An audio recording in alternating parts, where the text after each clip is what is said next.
Hello, movies, and welcome to Supporting Cast, the show about the undersung heroes of the cinema industry. You may not recognize their names, but you will recognize your work. No! Their work. How do you get that wrong every week? I don't get it wrong every week. I get it wrong just enough weeks for it to be worse than getting it I also wrong. love that when you first came up with the movies thing, you were like, every single episode I'm going to come up with a new thing. And it's just been like, well, we're settled on movies. Well, no, I also You tried... really nailed it on the first take. You were like, I tried... it's actually perfection. Hello, Trolley People. Hello Trolley People was really good. And I almost did Hello Sugar Bumps today, but it felt awful every time I tried it at home in the shower. How long did you spend saying hello sugar bumps to yourself? You know how long the movie is after he says Hello Sugar Bumps? I don't, That actually. long. Joining me, as always, are my co-hosts Lincoln Vickery Hello. and Charlie Davenport. Hello, sugar bumps. It's really good. This is our first recording that we're doing at night. This is a weird night recording, which feels a little sleepy, a little sexy. And perfect. And perfect for what we're doing today. Yes, we are beginning a mini-series. Have you ever potted with the devil in the pale moonlight? Potted? Potted. Podded. Yeah, like I doing thought you were like, Oh. you ever... Oh, no.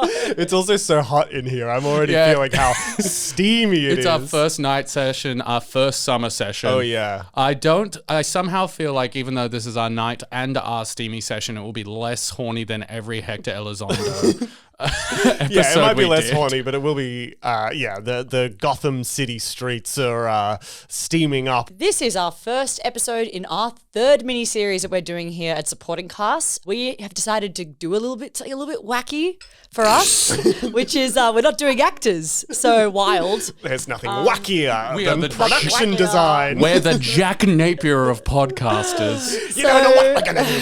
So we're doing a very, very successful production designer whose name is Nigel Phelps. Now, interestingly enough, we are starting with a film in which he wasn't actually the production designer on it, but we figured it's kind of fun to go through people's careers. And from what he did on this movie, which is really exciting, we'll get into it later, pretty iconic. Yeah, Very it's weirdly iconic. kind of actually the thing that he's most known for, Yeah, even though yeah, he yeah. was not the kind of lead on this, on this movie, which is cool. For a quick context of what Nigel Phelps did on this movie is he did a lot of the architectural design and sketches for the Gotham of Batman 89. Also, that's the movie we're doing. Do we even mention that? No. Yeah. No, not yet. Batman You just 89. And he did all the architectural designs, and I think the two things people remember most about Batman 89 are probably the character designs and the set designs, and having rewatched that, they do not remember the plot, and they do not really remember the tone. No, this I is didn't like, remember the plot, and I watched it 2 nights ago. I was like, what the hell happened in this movie? Like, this is a plot. It's not a plot light movie, but it is a plot unimportant movie. Yeah. What is important is the vibes. The vibes are immaculate in this movie. They is a are great vibe. incredible. A lot of that is to do with the production design. Anton Furst is the production designer, and then Tim Burton, obviously his kind of vision, kind of bringing this to life. And then Nigel with all these matte paintings and like describing and creating the look of Gotham is like a huge part of like what this movie is. I think more than the Nolan movies, certainly more than the Snyder movies, and even more than Matt Reeves. this is the most iconic Gotham. I think flat out, I think it is more influential on the comic Joel books. Schumacher.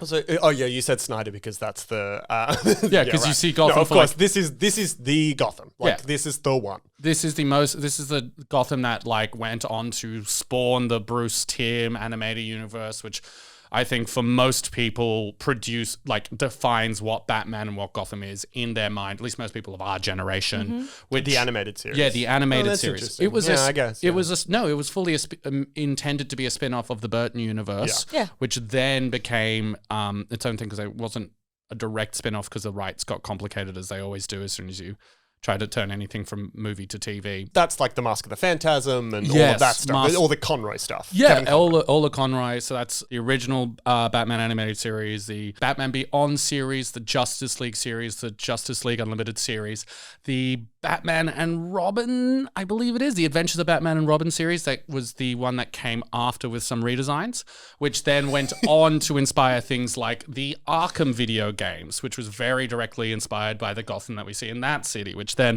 the Arkham video games are now inspiring new video games based around the comic, based around it, which is sort of recurring back into the comic books. Okay. Great. Yeah. So That's awesome, dude. No, Seamus, that's actually really important, and thank you for telling it us. is important. I am not. So I'm like, I've got a lot of nerd credentials in my life, you know? It's true. It's true. Batman and comic books and things like that, I am very much a casual on. Yeah. So I really do appreciate learning this. I only realized recently that Batman was a detective. Like, it took me years. Okay. In my head, I was It like... took you years because you couldn't figure it out, like, or it took you years because you just hadn't watched anything. I watched them all. It just took me so long to realize that he's like a detective. Okay, to be fair, like in the Nolan movies, he's not a detective. Yeah. He's not really a detective in these Yeah, movies. exactly. That's what I mean. Like, I wouldn't call him a detective, really. In the Nolan movies, he very specifically shoots some walls with a gun and then analyzes the bullets. That's his big detective moment. He shoots some walls with a gun? Is that what happens? Yes, there's a really weird... It's the only time he does any detecting in the Nolan movies for some reason, is where he gets a bullet, and then he puts it... He gets a bullet that's a copy of a bullet from the assassination attempt on Harvey Dent on the Mayor Calcutta, which he then loads into this weird robot minigun and then perfectly No, we're listening. We're listening and we're so happy for you. perfectly recreates the firing, like the trajectory and the velocity into the exact same wall, and he tests it and he finds the same bullet and then he reverse engineers it. It doesn't... It is the most Nolan way of like trying to do any sort of forensic history. It sounds like, you know, he's got a word, 5 letters.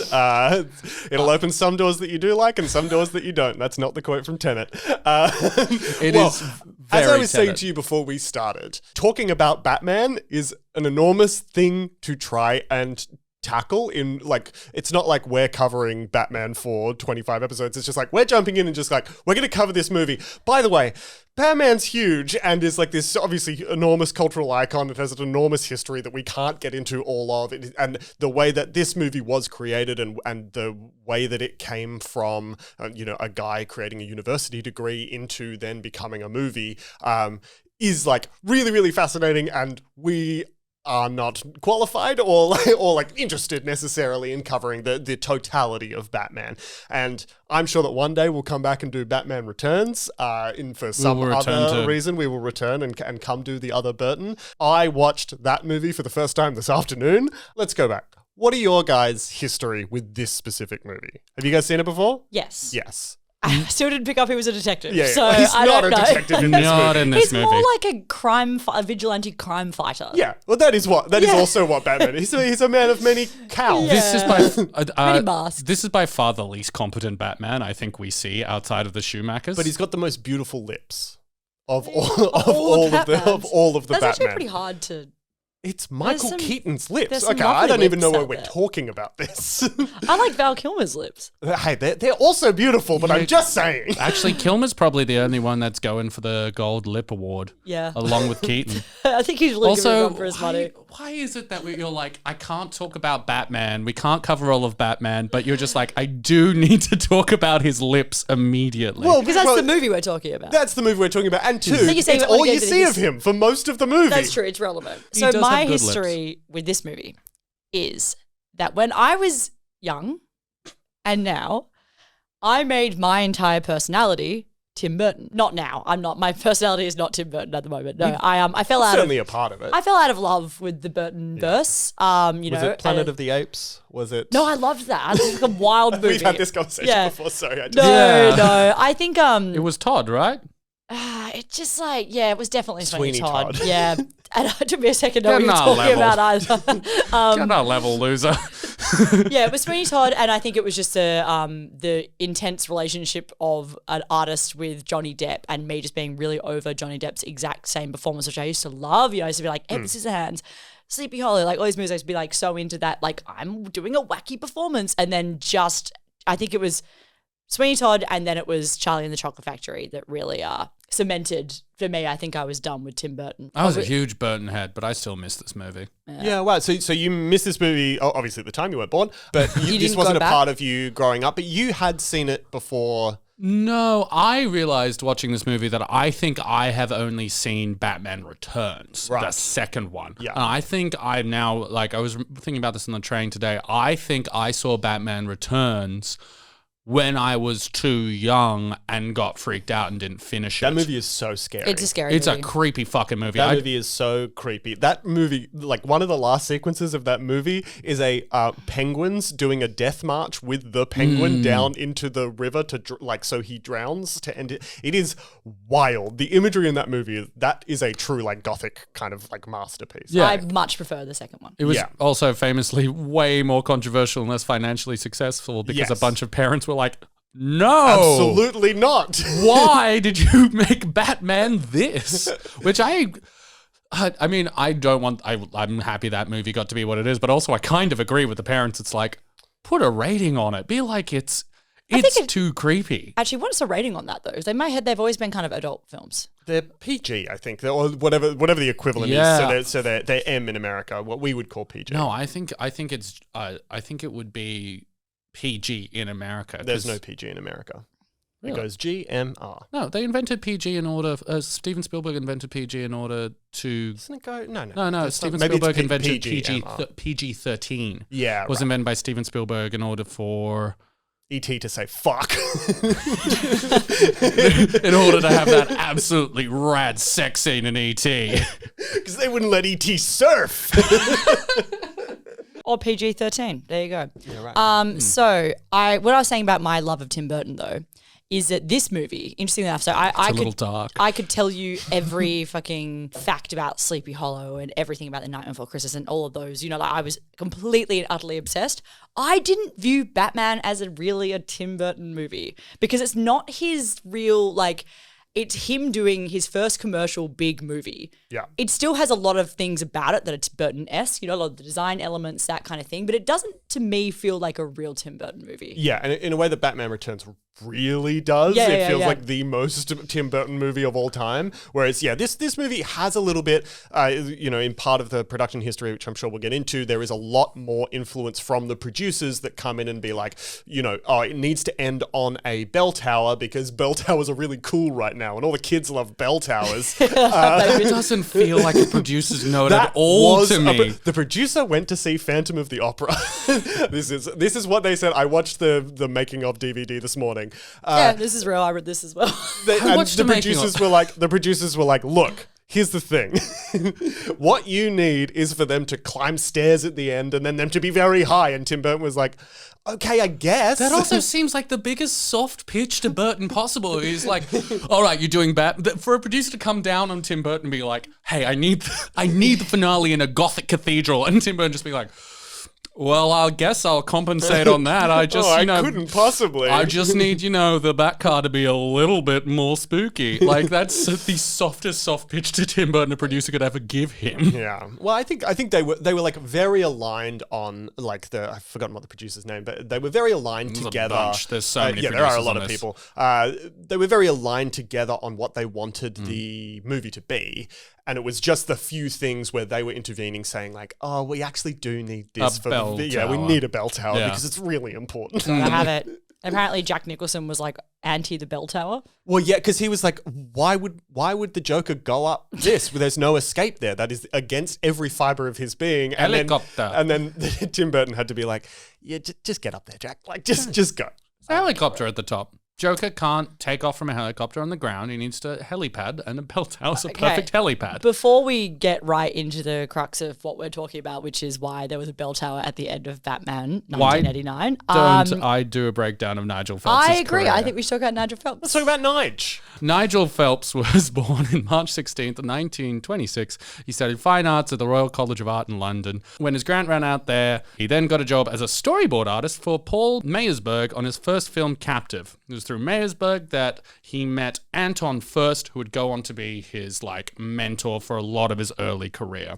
He says about it is that he left left college to work with Anton because he wasn't very good at drawing people, but he was very good at drawing backgrounds. He worked with Anton in the production of Neil Jordan's Company of Wolves as a conceptual artist, and it was his work on Company of Wolves that actually went on to get him this job. He then worked again under Anton on Kubrick's Full Metal Jacket, where he was part of the art team. He said about that, he was like, our art team was 2 Land Rovers, each one towing a little porter cabin behind it that was about big enough to get 2 drawing boards in it. Since it was my first big feature, I just figured that was what was typical for an art department.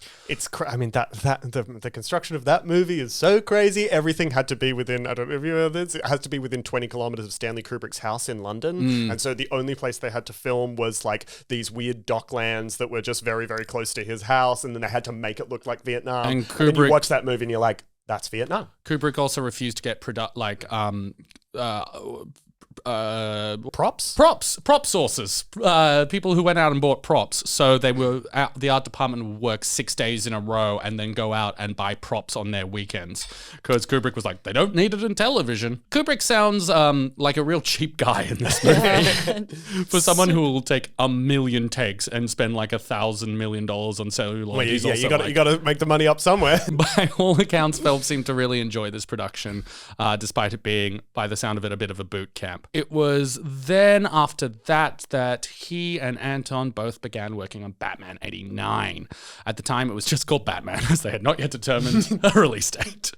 Well, it is just called Batman. We just call it Batman 89 now because there's 75 billion Batman movies. My point stands. Though the department was much bigger, he would eventually be credited as co-lead of the art department, and it was this production and the production design for Batman 89 would win the Oscar that year, in no small part thanks to Nigel's work. After the triumph of Batman, Nigel and Anton both moved to America in hopes of greater success, but sadly, shortly after relocating, Anton committed suicide after a prolonged battle with drug abuse. And then, speaking about it, Nigel said, I had to determine whether to stay in US and make a go of it from scratch or head back to England, so I decided to stay in America, and we've been based here since. He worked with propaganda films, doing design work for music promos, which is actually where he first worked with Micheal Bay, which would go on to be like a lifelong career partnership. He still works on Transformer films to this day, before finally landing his first role as a production designer for 1995's Judge Dredd. Despite the movie being poorly received by many critics, the design of Mega City 1 was universally praised by all involved, and this would mark the beginning of a long career as a production designer lasting to this day.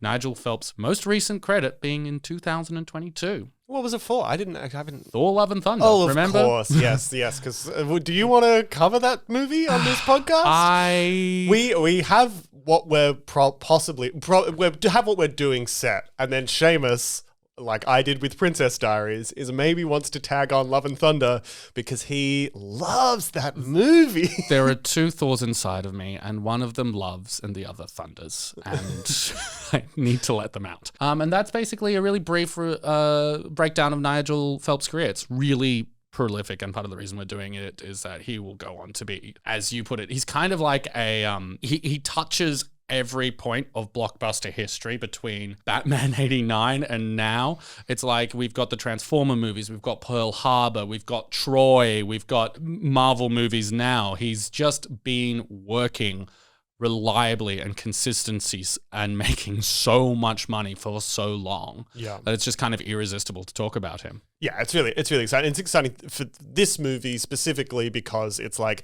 here's this progenesis of his career. Here is this like first look at, and this, happens with a lot of production designers. This is kind of the classic, this is what you want your career to be, I think, as a production designer, is you work and you are just helping out making matte paintings, or now maybe working on the volume, doing your Unreal Engine stuff, and then slowly your stuff just kind of develops and develops until you're in charge of an entire cavalcade of people. What a weird way to say that. Before we jump into Batman itself and we start breaking down the movie, do you want me to do a little introduction and then we'll jump into the production history of the movie itself? Yeah, I think so. Okay, great. Here's the thing. I'd like to apologize in advance for this introduction. In the dark recesses of a smoke-filled corner office, hidden out of the way from the rest of the Warner Brothers movers and shakers, a young executive named Bonnie Lee sits, quietly sifting through paperwork. Harsh, slatted light falls across her face. It's getting dark out. The pitch deck from above the law sits on her mahogany table. She flips through it again, disappointed. She looks at her other prospects. Harrison Ford in Frantic? It's a rehash. Police Academy 5, Assignment Miami Beach? What had this once great studio come to? What she needed was a visionary. Someone who could take an action movie and give it a real world. Something that felt lived in, iconic. Something that could make merchandise sell. A dark shadow. A cigarette light. Cigarette lights in the corner of the room. A figure steps out. Bonnie looks up. Still a silhouette, a thin-looking, bedraggled man with wild hair who extends out a long, painterly hand. I'm Burton. Batman 1989 is a superhero action comedy thriller directed by Tim Burton and starring Michael Keaton. The film centers around the titular battered man, the Dark Knight of Gotham City, who is in a constant war on crime and finds himself in the sights of the dastardly Jack Napier, a psychopath who, after falling into a vat of acid and just generally being a real weird unit, becomes the jokesman himself, the Joker. Owing a great deal to German expressionism and film noir, Burton returned the iconic hero to artistic stylings of the 1930s. And away from the more current Adam West goofy pow zap wham imagery. Despite initial backlash from fans over the casting of Michael Keaton, perhaps a primordial precursor to the horrifying entitlement and ownership that some modern-day comic book fandoms have over every single piece of intellectual property slop that is thrown at them, the movie released to not only incredible critical acclaim, going on to receive several nominations in various awards ceremonies and winning an Academy Award for Anton Furst's production design, but also was one of the highest-grossing films of the year and to this day is regarded as one of the pinnacles of comic book cinema. What do you guys think? Am I okay? Yeah, that was good. That was really That good. was fantastic. That was really good. I'm proud of you. Thanks so much. I thought of I'm Burton and then worked backwards from there. So what's interesting about this Batman is that for us in a modern audience, He's a bat. he's a detective apparently. No, what's interesting about it is that for a modern audience, our mainstream Hollywood cinema is literally comic book adaptations. There's Marvel. You know, there's the MCU. We have got so many versions of this since, but I think it's important to note, as you were saying, this is like one of the first ones that they Richard Donner's Superman is like that is the one. That is the real genesis of this entire thing, turned it into a franchise, became a thing. This was basically the flip side of that, where Richard Donner's Superman is all kind of glory and thing. This is all being, cool and grungy and taking us into the 90s. And what if superheroes were gritty? Yeah. This is that. Yeah. Which then gets again turned on its head. Anyway, we don't need to get into comic book movie history. Yeah, but I think it's important to note, and just in terms of how they assembled the cast and who wanted to be involved and who lobbied for the roles and who was keen. And I find all that stuff very interesting. Yeah. And I think, as you said, when it comes to Michael Keaton and people being really upset about his casting, I think there was a bunch of petitions going around and people writing marching on the streets, at the premiere. They were furious that he was cast. And that kind of behavior still freaking happens to this day. Yeah, and now it's worse. And now, people are doxing people and, sending things to their house, and it's awful. It's been happening forever. People will always protest something if they have any attachment to it in narrative. I don't think it has to be exclusive to comic books or nerd culture. I'm sure there were people probably saying that Gregory Peck was a bad choice for To Kill a Mockingbird back there. Is that right? Did I get any other right? There's a bunch of shots in the dark. It was Gregory Peck in To Kill a Mockingbird, but I think people were like, "Yep, that's a movie star in a big movie. Check it out." This is specific to comic books, and not but modern fandom, and it started kind of here. This is the thing of sure, there was Sherlock Holmes fans that were super pissed off when they killed Sherlock Holmes, but that's not the same thing as this. This was the community banding together to petition something so it didn't happen because they felt ownership over the IP. Do you think it really started here? I don't know if it started, but it was one. I think it has to be an early one. I have no way of. I just really don't think Gregory Peck should have got it. I feel passionate about. You have Atticus been furious Finch. about that for a long time. Yeah, No, I mean, absolutely. It's fair to say geek culture, nerd culture, that kind of thing, particularly have a bad reputation of having a gatekeeping fandom. And that is something that is, as we said, only gotten more and more problematic as it's gone along. Yeah. But okay, so hear me out without at the risk of sounding like someone that wrote on the petition. I also think that had I been around then, I was not born yet, had I been there and a fan, and I found out that Michael Keaton, who at this point had only really ever done comedy. So he was like his thing was comedy. Yeah. His thing was definitely comedy. Yeah, Beetlejuice was obviously that's why Tim Burton cast him. Tim Burton apparently really came in and was like, I want him to play it. Even the producers were like, we don't want him to play this role. Well, that's not entirely true, actually. Tim Burton's initial casting choice was Willem Dafoe. He wanted Willem Dafoe as Batman. Sick. As well as like a bunch of other casting. people. But it was actually a different producer that suggested Keaton to Burton. I'll just get up the name here. Was it Bonnie Lee again? No, it was someone who had seen him in Clean and Sober.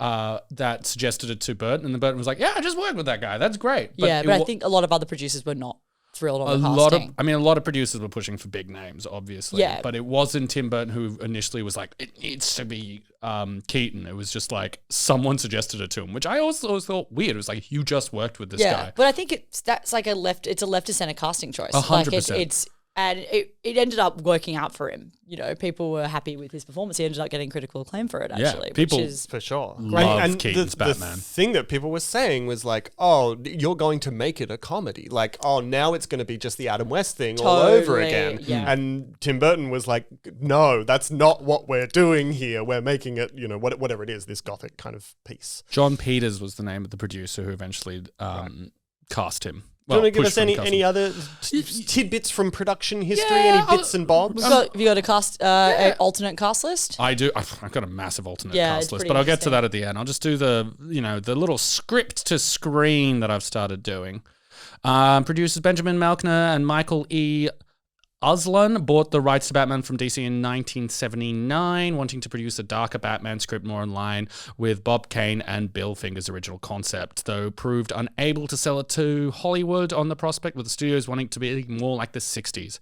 Wasn't until Superman came out and a rewrite by Uslan that Warner Brothers decided to pick up the project on a $50 million budget in 1980. It then ballooned way out from there. Yeah, ended up at 45 or something like that. It ended up 45, at 50. 30 and then ballooning again to 50 during production. And it was the most expensive movie ever made at the time. At the time, it was 100%. The interesting thing about Michael E. Uslan, so he, in the early 70s, started a university course at the College of Arts and Sciences in Indiana, and he convinced them to start a course on comic books, and his kind of retelling of the story is that the guy at the Indiana University is like, why would you ever do a comic book a university course on comic books?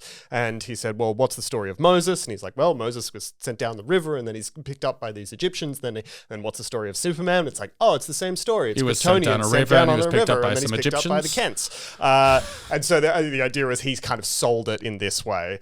And that university course ended up being kind of a hit. Stan Lee contacted Michael E. Uslan. He gets a job at United Artists. Then he sells the idea of taking Batman back to the 30s to Benjamin Melniker, who you said before, and they try and sell the idea from there, and eventually it gets picked up at Warner Brothers. Whole bunch of producers came on board in between those steps as well. There were more than 9 rewrites performed by 9 separate writers, many different scripts. One by Tom Mankiewicz, the original writer for Superman, that was almost going to be directed by Wes Craven. Sick. Another version. I'd watch that. That'd be cool. It would be sick. If it was like the weird Richard Donner Superman style writing with Wes Craven's visual style. Doing it? Yeah, that would be so fucking Don't know if sick. it would work. I don't think it would, but I'd love to have seen it. Another one was intended to star Bill Murray as Batman and Eddie Murphy as Robin, and was going to be directed by Ivan Reitman. Yeah, that was kind of one of the was one a of the early ones that boogeyman almost of fan kind of culture, almost got made, where There were everyone was like, oh, that's the comedy That's version. the Adam West the Adam vibe. West one. Yeah. There were also like Adam West versions of the script even before like this iteration that were almost Batman in space. There were so many different people were taking swings at Batman for a long time, but it was in the weird point where people didn't want to make movies about Batman, Man-Bat.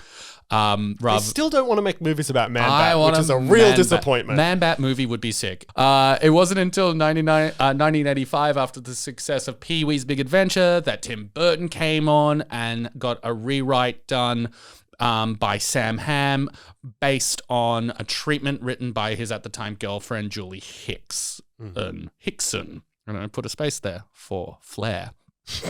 After working on the film for over a year, he then took a break to go make Beetlejuice. Sick. Pretty good break, Cool thing I gotta to do. say. Cool thing to do. And it was the success of that film that finally got Batman the green light to commence pre-production in April 1988. Isn't it crazy how short the production window is? Wait, April? 1988. Yeah, but they shot for 80 days. That's not short at all. It was released in 1989? For pre-production? I mean, after being in production hell for so long. But Yeah, that's normal. That's like Short. it's like a year to make a movie. That seems crazy now. Is that crazy now? No, that would be complete luxury now.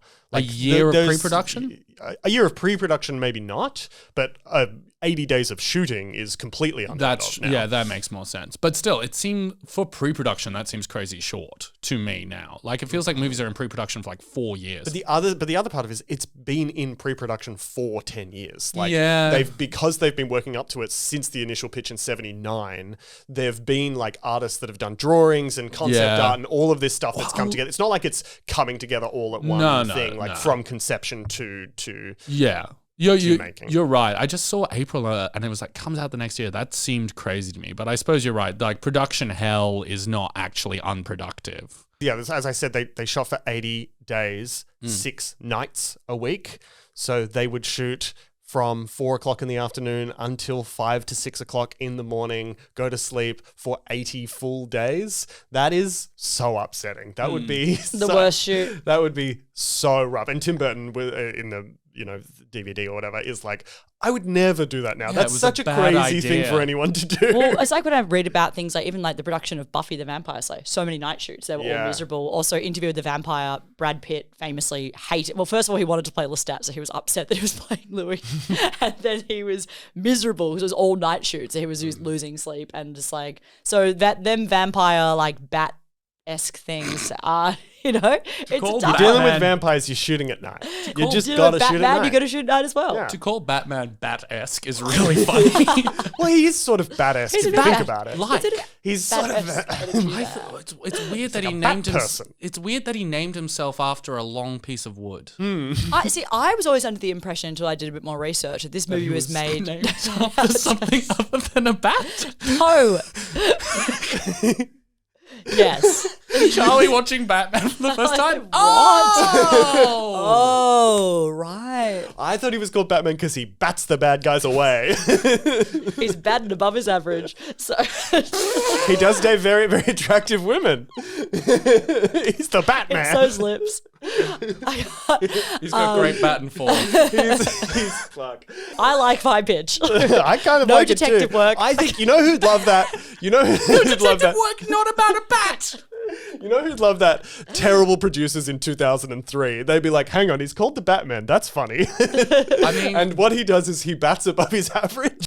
that is the one Batman movie we never got. Is the Batman movie in the universe of the Halle Berry Catwoman, For sure. and it would have been that. The Batman. What I was saying though is I was always under the impression before I did a bit more research about this movie that it was filmed in a very short turnover because all I knew about it before coming into this is Jack Nicholson's agreement with production. Fuck, it's good. Which is fascinating and has ended up being, I think at the time and even now, I looked up who has the best paycheck from any film. Yeah. He's in the top 10 still, which Yeah. is crazy. It's like him and RDJ are like the two biggest, like, so he was like back end on every single thing that has the Joker on it. Oh, you've got the exact thing. I think it was all Batman merchandise. I don't think it was even the Joker. Negotiated some pretty good conditions in contract, including time off to see the Lakers, casting Tracy Walter and as Bob the Goon, and a cut of box office profits and merchandise. That was incredibly smart. in perpetuity for this particular branding. Like any, So he's still making money off Batman. yes, he would be making money. I think he would technically be making money off the fact that they put,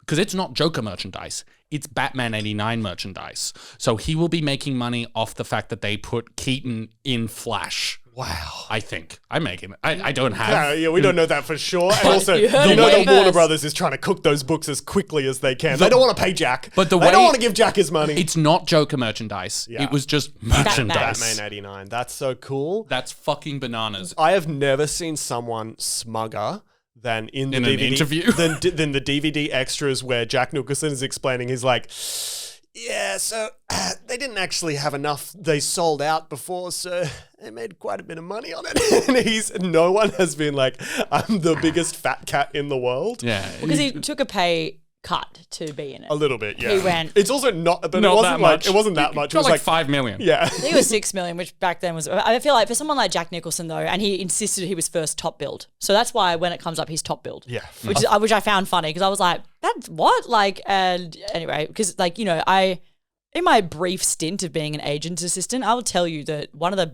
biggest arguments ever is fucking credits. It's billing. Billing Yeah, and billing's credits. huge. And what credit you get and the wording of it and the this and the that and who's first. It's like, it's the biggest fucking deal and it can make or break a contract. And is it this one that has and Jack Palance? Is that the and in this movie? I think I mean I've got it here. I'm sure. Yeah, and Jack Palance. I have no idea why, but for a moment I thought you were about to say, in my brief stint in being an agent of the night, I learned how hard it is to get credited above Batman. In my brief stint This as is an my- agent of chaos. This is my villain origin story right now. It's your post-origin Well, actually, story. your brief stint as an agent or an agent's assistant is maybe your villain origin It story. is, I That think nearly. so. really twisted you real bad. If you didn't get out of there, suddenly we'd come in and you'd be wearing skin makeup. I think that we need to talk about the alternate casting because it's funny. Absolutely. I have it. Yeah, I have Mel Gibbs for Batman. Wait. You give it to me. I'll say yes or no. Mel Gibson. No. Kevin Costner. No. Charlie Sheen. No. Tom Selleck. Yes. Yes. You have to. He'd never shave the moustache. You have to have the moustache. That is actually my reason for yes. It's I want to see the bat stache. He could shave it like a bat. Like, sold? Selleck, but Bill Murray we've already discussed. Harrison Ford, Dennis Quaid. Well, he turns up in weird places. That's my thing about Dennis. Dennis Quaid. My they, house, They try. I mean, he my was bed, big, but they really tried. They really tried to make heart. him the biggest in Pierce the world. Brosnan. Pierce Brosnan was Who- very How close. Young? I guess not that young. I guess Apparently, again he he's- turned it down because he had no interest in playing a comic book character, which is funny to me considering Yeah, he and then ended he- up playing James Bond for several. Yeah. I know he's not a comic book character, but like, Yeah, yeah. and James Bond at the time, I think, was a little bit more kind of prestigious, whereas now it's a little bit more junky. I don't know. Maybe Yeah. that's not 100% true. I don't. Weird connection there. One of the writers on this film also wrote Live and Let Die and Diamonds Are Forever with the various different rewrites. So we've got also. I'll give you the Joker list. So Yeah, you can give me the say Joker yes or list. no. Okay, here we go. Tim Curry, Yes. David Bowie, Yes. Yes. John Lithgow, Yes. Brad Dourif, Yes. Yes. Ray Liotta, Yes. Yeah. James Woods. No. No. Yeah, I mean, he would be so Unfortunately, I really good. like James James Woods and is everything. so good. I just don't want him to have yeah, more he money. sucks. Burton but also wanted to cast John Glover. Hmm. Oh, I don't- Jonathan Glover? Yeah, it just says John Glover. Just yeah. John.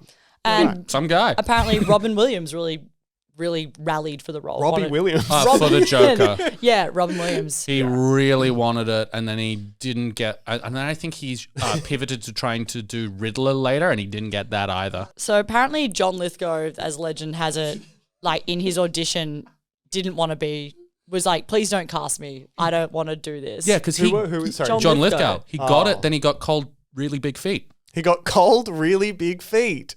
He Yeah. got cold gals. And he said he then regretted it really massively. That's sad. A lot of people actually bailed on this production and regretted it. There's quite a few I've read. I think people were kind of like, Batman, just like, Well, it's like comic book pictures Like, were Adam really West. a thing. Yeah, and yeah, Batman had a very specific image. Tim Burton was like 27 He or made something. Pee-wee's Big Like, Adventure Tim and Burton was, Beetlejuice. he might have been 20. 31, I think, at Yeah, the time. right. So when they're in pre-production, you know, he's just 30, and he's like, "Yeah, I'm taking over the most expensive Movie. ever made. Crazy. Here we go." And Stressful. I can't imagine being like, "Yep, this will definitely be a good idea." the fact that he got Jack Nicholson because of the crazy deal that they offered him. I think And a horse ride. Yes, What Tim I Burton did love- have to get on a horse and then really hated it. what I love about that though is that the comic book fans were so anti, obviously Michael Keaton, but they were so stoked with Jack Nicholson because that was everyone's first pick to play the Joker. It's like a fan casting since the show, Yeah. since like Nicholson blew up, essentially. Yeah. So Probably one of the earliest fan castings. Yeah. There's a very Except funny, for Gregory Peck. very funny, of course. as everyone was- Atticus Finch. Well, yeah, there is a very funny quote for. Sorry, I was just kind of processing what you were saying. I didn't like it. There is a fan quote. There is a funny quote from Tim Burton where he's like, "Yeah, but like, of course, when we could get Jack, we did try and get Jack because he is the Joker," which I think he then goes back on and he's like, because he's so good, because it really seems like he's just scared of the guy. He's scary man. Yeah, every time Jack Nicholson is doing an interview for the Joker, he does really give the vibe that he has the really long gun in his pants. Yes, absolutely. I mean, he does that throughout his entire He's just film the guy. career. He's just- Like, I think kind of post this, kind of, when he gets into his kind of later, career, and he's just like in The Departed when he's like, that little bit where he's like, I'm a rat. Like, have you seen that? Oh, yeah. That's like, just the what is it? Joker It's like- again. So Sean Young was cast as Yeah, this is sad. Oh, this is so heartbreaking. Sean Young was She originally got fucked cast. over again later. Yeah, as Vicky Vale, who obviously and then fell off a horse. Is that Yeah. right? Got injured, So, had was to. there through 5 weeks of pre-production, fell off a horse, and then they were like, sorry, you can't do it. And the way she talks about it, she's like, yeah, I keep thinking if only I could hold on to that horse both as a metaphor and in real life, because then what would happen is I'd get this huge box office movie and then I could go on to have a much bigger kind of, a much bigger career. And she's like, and instead that didn't happen. And then the DVD extra just cuts away from her after playing sad music. It's really depressing. And she has had a bit of a rough run, Sean Young, Yeah. as well. She and missed out on a bunch of roles. she then tried to lobby for Catwoman in the second one and like turned up to a talk show dressed as Catwoman with a whip, like while Tim Burton was being interviewed to try and be like, cast me as Catwoman, and it was like not good. So like it was one of those like, holy shit. Kim Basinger was cast because like very last minute, and they needed someone who was available, and so she just got the role. Basically, they were like, "We need an actress who's available right now." Yeah, we need someone who can fly to the UK in the next day, and because And they were is shooting free. in Pinewood Studios, and so they just And of got Kim. everyone in like the DVD extras, she's just the one that's like, yeah, it was a good time. Yeah, she seems like she had a fucking awesome time. I mean, yeah, sounds good to me. Like they were like, they needed an actress who was available. I'm like, I know so many actresses who would have been available at the drop of a hat for that In one. It's like, hey 1989? babe, do you want to do Batman? I'd be like, sure. Yeah, sick. All right. I just remembered me on. what I was thinking about for another movie that she missed out on. It was Dick Tracy. I don't think that's as sad. That movie didn't make it. That movie's not well remembered. Yeah. Well, it sucks that Sean Young's career kind of didn't because she, she's great in Blade Runner and that kind of thing. And it just, I can imagine it would just be Maybe we absolutely should cover her devastating. sometime. But we ended up with Kim, who's got some fantastic hair in this movie. Gorgeous hair. Gorgeous hair. Yeah, I she actually, looks great. I think she's really solid. yeah, she's good. And it's not like everyone else is doing these kind of hit out of the park performances, and then she's just kind of this solid kind of through line, which I think is really, really useful to have. Yeah, she's good. And the No rest of complaints. you did good.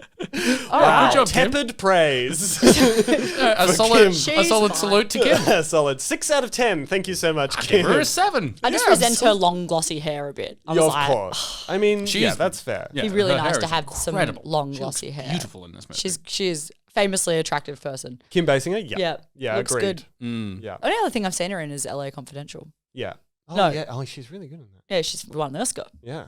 So yeah, she can won the Oscar. Sorry, did won you the say Oscar. She won the Oscar. She won the Oscar. She won the Oscar. Won the Oscar. Oh, wow. Wow. Well, let's get into the movie. Let's dive in. We start. Thanks. Nighttime. Oh wait, I just want to say Michael Keaton's voice was like the first time that someone did a disguised Batman voice. Yes, absolutely. Which is iconic. And that Christian Bale like did that. And that was, we took it more further. Yeah. But like I think Yeah. that Christian Bale was like, what if that was, was undecipherable? really- Yeah, what if I got punched well, in at the least throat? someone's making a vague effort to disguise themselves, Yeah, true. Okay. Well, it's the Christian Bale thing is always like, he's like, if I just did my voice but lower, I'd still be recognizable. So therefore, I have to talk like this. He did it great in Batman Begins where he's like, I'm Batman. And then it goes to the next one and he's like, where is she? Where is Cookie Monster's cookies? Is that John Lithgow doing Batman? That's John really Lithgow. Where is Joker audition. Where is she? That sounded like Jimmy Stewart doing Batman. Oh, wow. Okay, we start with the Warner Brothers logo. There's this incredible Danny Elfman horns music playing. The Danny Elfman score is so good. We are moving through Gothic architecture. We get the and Jack Palance, some of Jack Palance's career, Sudden Fear, Contempt, Shane, Tango and Cash. Really good old school character actor. We love Jack. We haven't mentioned this yet, which is crazy, that the songs are written and performed by fucking Prince in this movie. Yep. So cool, because Warner Brothers also had a deal with Prince. That's how he ended up in this picture, I believe, is the case. Yeah, one of the producers was just like, we should put Prince in this. And everyone was like, okay. Yeah, absolutely. Where? No, everyone was like, where? And he was like, we gotta have a float scene. We've gotta have a musical. We'll do a whole fucking album. And then Prince does a whole fucking album. They get 2 songs in, and Prince is like, well. No, they use way more than 2. There's like 5 songs from Prince. They used less than half the album. Yeah, because he basically wrote a Joker album. Yeah. And he arrived on set, I believe, in like a weird Joker outfit and a little bit of makeup. No, that's his musical video. That's the music video. Musical video, as they're called, Lincoln. That is what they call them. They're called the musical videos, where he's in half Batman, half Joker makeup, which Yeah. is a cool look that I'm gonna do. We start on a matte painting of the entirety of Gotham City. A full moon glints in the night. Gotham is awake at night. Then we move into the city streets, and you get this sense of this full multi-level world. There are highways, both walking and cars, that kind of go across the whole thing. This is all Nigel Phelps work. Yeah, I noted on this bit, this is a real sick set. Let's get used to seeing it like 120 times. Yeah, absolutely. At Pinewood Studios, they built like an intersection. Like a lot of movies are made like that. You build one intersection and then you shoot it a billion ways from different angles. This one, with the kind of backing of Gotham, like these huge matte paintings, is like one of the most spectacular sets that ever has lived. The town hall, essentially. Yeah. Then there's this long tracking shot at the opera. Did anybody else notice that Michael Keaton is out of frame in this first tracking shot? As it's panning across, you can see Michael Keaton talking to someone. No. And so, As Bruce Wayne? As Bruce Wayne. And so it makes sense that he sees this family get tracked off. And so then you follow him. It is so obvious to me. And so here's my history with this movie. I'd never seen it until like 2 or 3 weeks ago. Watched it and then watched it again for this podcast, because I just watched it because we were thinking about Nigel Phelps, and I was like, oh, I've never seen that movie. And that tracking shot happened, and I was like, oh, that's a weird mistake, because clearly they're doing I was going for the, they're doing the Bruce Wayne. We're going to pull the pearls. And I was like, what a weird mistake that Michael Keaton's just in the background. Like such a foolish thing to do. That's so obvious. He's got one of the most obvious silhouettes in movie history. Do you know why Those lips. Those lips. Do you know why I didn't notice that? I was too distracted by the sex worker propositioning a child and then getting offended when when his mum pulls him away. She looks at the mum, looks at the dad, and looks at the kid. Who's like, "Hey, honey, you want a trick?" And then the mum's like, "No," and she's like, "Whoa, what's wrong? What's wrong with Gotham?" And this is like a child, like it's a 7-year-old child. It's an 8-year-old as well. Yeah. It's not someone that would understand the concept. My note was just Gotham isn't safe for a child. That's all I wrote. It's very true. Gotham is not safe for a child. It's a bad place to live. Fully thought when we were rewatching it, like I said, I haven't seen it for years. I went, oh, this is a Bruce Wayne. Yeah. And we're obviously meant to think that because later on, of course. A family basically has the Wayne murders done to them, or at least they would have if they weren't saved by the Batman. They're going under all of these beautiful metal arches. They're arguing about where they need to go. The father is obstinate. He knows where he's going. But then they get lost in the alleys and get accosted by some really fucked up looking guys. And it's a real Tim Burton-y thing of, hey, we're going to do the thing of like these junkies are going to attack this Pale family. boys with cold sores. They're going to look so horrific, way more horrific than any human has ever looked. And so you're going to really get this, like really get the sense of the city, really get everything that they've got going on here. Batman is looking down on these felons as they talk about how the Batman got some of their friends. Weird animated cape moment that I really love. That's such a bizarre thing. It's like rotoscoped in or something. Yeah. It's really cool. Yeah, I like it too. It's directly from above, and you see his cape has been painted in on the film cells to, I guess, make him spooky. Yeah, but it's like really unnatural, And it's for some directly reason. from It looks above. it looks very animated. Well, because I think it's a flat matte painting. Yeah. And then Looking down. well, there's one. The thing that Batman is on is real, and then everything below it is matte. I think it's all painting. Maybe. Because why would you paint him in? I can't answer that question. All I'd written was Bat Gadget. 'Cause You are he- one of the finest cinema minds that we have. I mean, he does use a Bat Gadget in this film. In this, There's no denying it. He does use a bat gadget in this film. He uses a bat gadget. I can't even remember what Bat Gadget it was. It's a zip line. I Okay. love that. So these two junkies are talking about how Batman got some of their friends. One of them doesn't believe. He's like, there ain't no bat. And then all of a sudden, the big boy bat shows up. The With a Bat Gadget. That's Yeah, right. he zip lines down and he does his cape. He does the very iconic Yeah. image from Yeah. the trailer, I believe, where he like opens up his thing and it's this full silhouette of the Batman. My thing about this cape that I really like is that it has no functional purpose other than to cape. Yeah, sure. Yeah. I keep on thinking it's him it helps him flying, and I'm like, oh, they forgot to paint the wire out. No, every time it's like, no, he's on wires. I'm on a wire. Yeah. He's just like, I love the fact that he's always the bat gadgets, the bat jets in this movie are so small and practical that the gadgets, are so not particularly interesting. They are all very, very practical, and Yeah. I think that is awesome. Yeah. That's probably what. That's that what I think that's what my note was. what you Yeah, were saying. I was like, wow, finally, a Charlie, practical Bat Gadget. You've got all of that written down word for word. The felons shoot at him. He goes down for a second only to stand up again. I also love this moment, this very clear moment of they shoot at him. He like, bah, bah, bah, and then he like gets up because he's wearing body armor. They freak out. Some sort of bat suit, you might say. And then Batman beats the shit out of them. And then he grabs one of them, and before he throws him off the edge, he says, I want you to tell all your friends about me. And then, of course, Michael Keaton says, I'm Batman. Which was originally meant to be, I am the Knight. And Michael Keaton was like, I want to say I'm Batman here. And Tim Burton Really? said, go with it. That's awesome. Wow. Yeah, Michael Keaton was like, let's just say I'm Batman. No one needs the Knight stuff in Yeah, here. you don't need the night stuff. Which then, became way more iconic in other movies and comic books. But he was like, no, I'm Batman. I'm Batman. That Let's is not what overcomplicate That it. is what he is. And then he gets his zipline out and is like, that's a bat gadget. Cut to Billy D. Williams at a nice event where the mayor introduces him as the new district attorney, Harvey Dent. God, he promises- looks good. He looks, Billy D. in this movie, smoking. He promises to crack down on crime in Gotham City. But who is watching this inauguration on the television other than one sneaky little son of a bitch, Jackie Jumping Jack Nicholson? He scoffs at Billy D. and then says, if you don't like crime, you shouldn't live in Gotham City. What do we think of his close-up magic in this scene?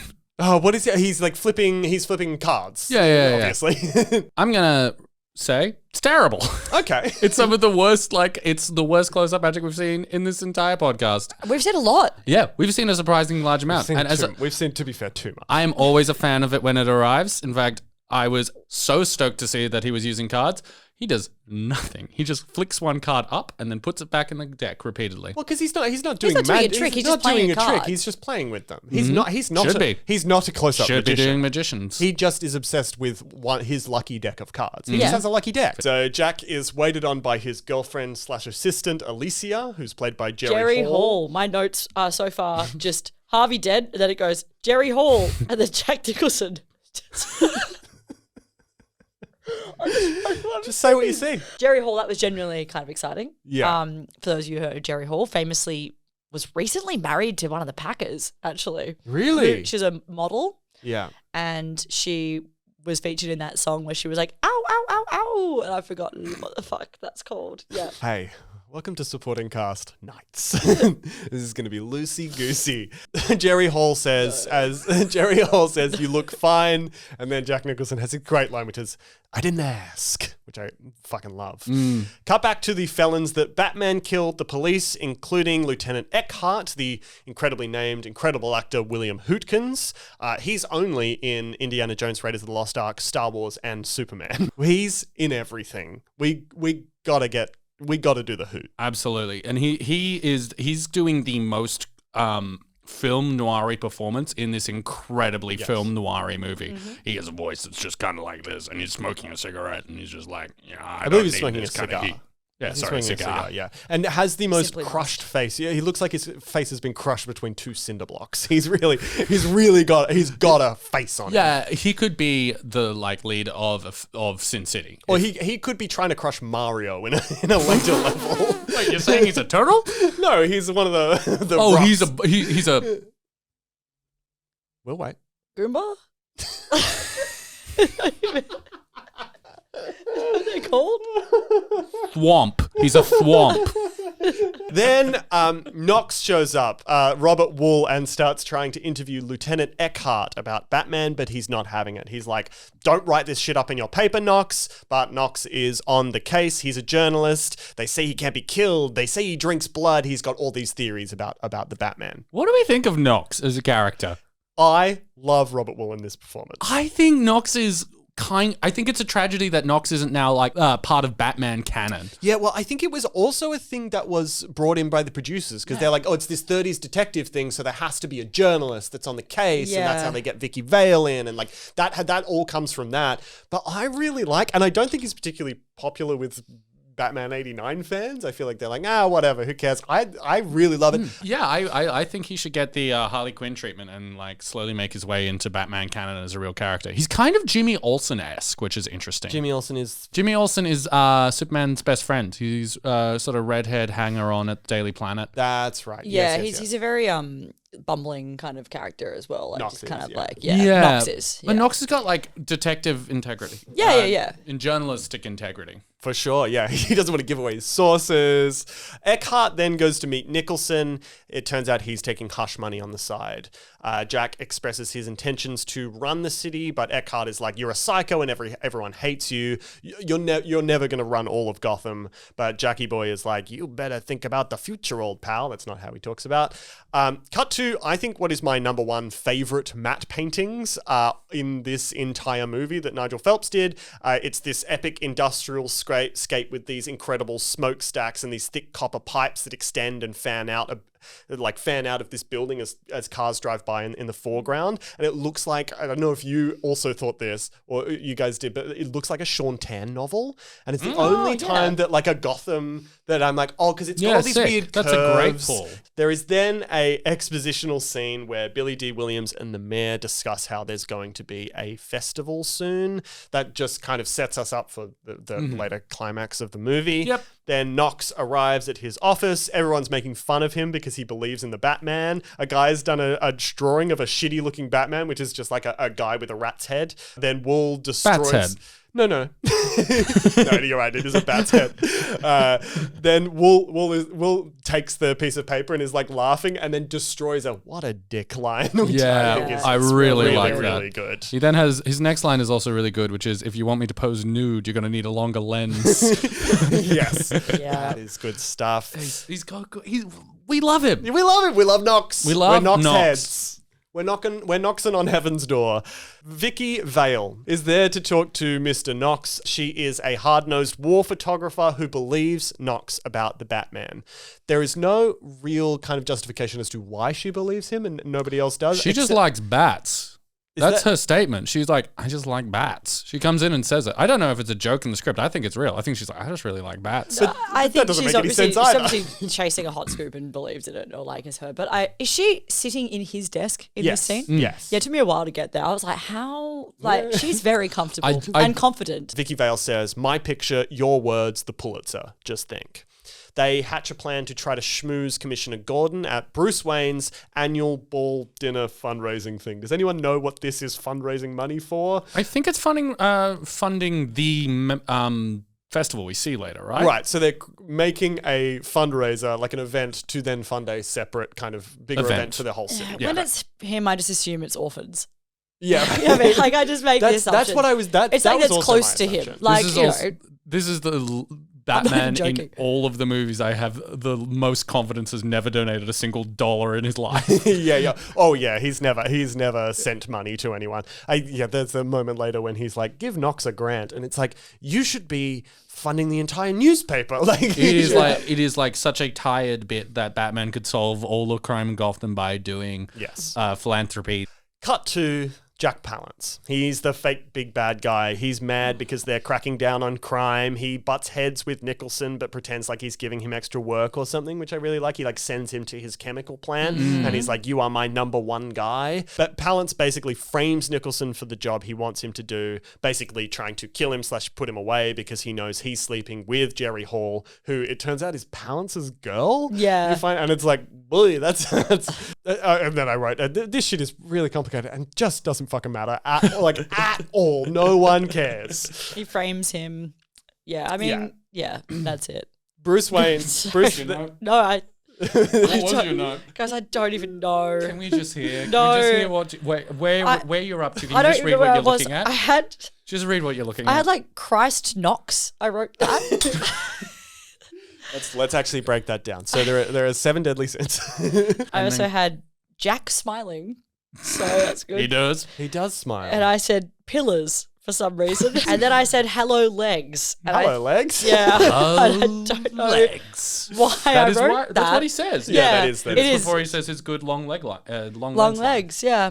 Hello, There you go. Legs. Then we go to Bruce Wayne's Said fundraiser. hello legs. You should have said hello, legs. Do you want to go back and do it now? Let's start again. Hello legs. Michael Goff is there as Alfred. He is the biggest Alfred, I think. He is in the most Batman movies. He plays I him. thought you meant by size. Yeah, and He's also the by size. tallest. He plays him in all 4 up until Michael Caine. That would So actually, he's in all of the Burtons, all of the Schumachers. I think that would have to be Andy Serkis now as the biggest Alfred. Oh, you mean in size? Yeah. Certainly in like Michael Caine's 6 foot. yeah, but Serkis Is he bulky. really? Yeah, Michael Caine's a big boy. Wow. Yeah.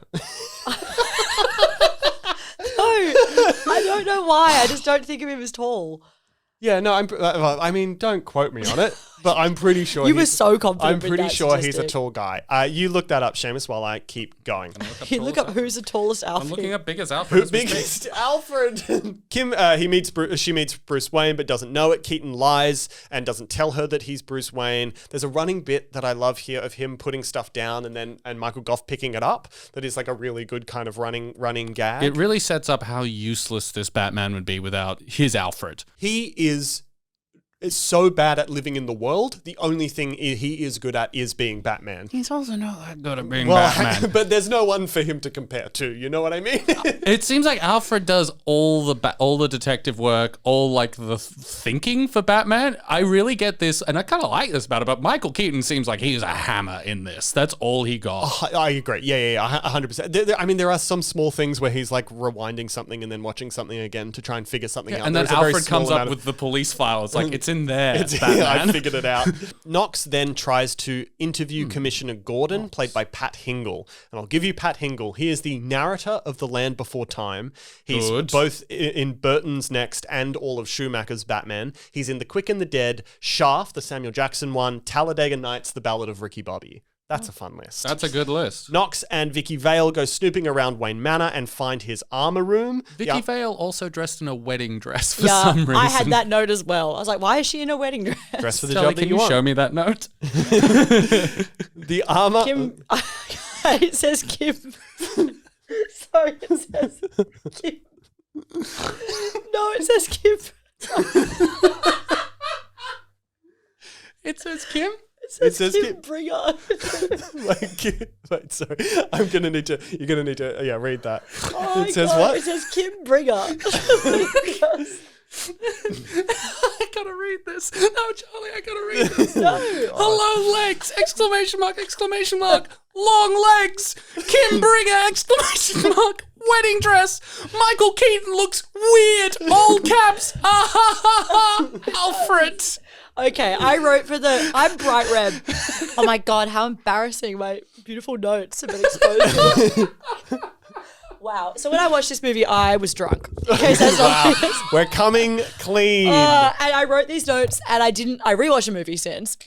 But, because I was like, I need to. But I thought I'd read these notes because they're kind of funny. But I also just don't know where they are at. We're good. I don't think they're funny at all. I think they're deadly serious. Kim Bringer, wedding dress. Kim Bringer, wedding dress. I also, the hubris of you saying, I actually wrote that down in my notes as well. But I did. You really pulled out your own knife there. But Michael Keaton does look weird in this next one. I remember that, and I back myself. Just And looks you're weird absolutely in a right to back suit. yourself. In a suit, he looks weird. Do you think so? Yeah. I think he looks beautiful. He's an attractive man, but I think he looks weird. Okay. Without his bat suit on. Kim Bringer. Kim Bringer.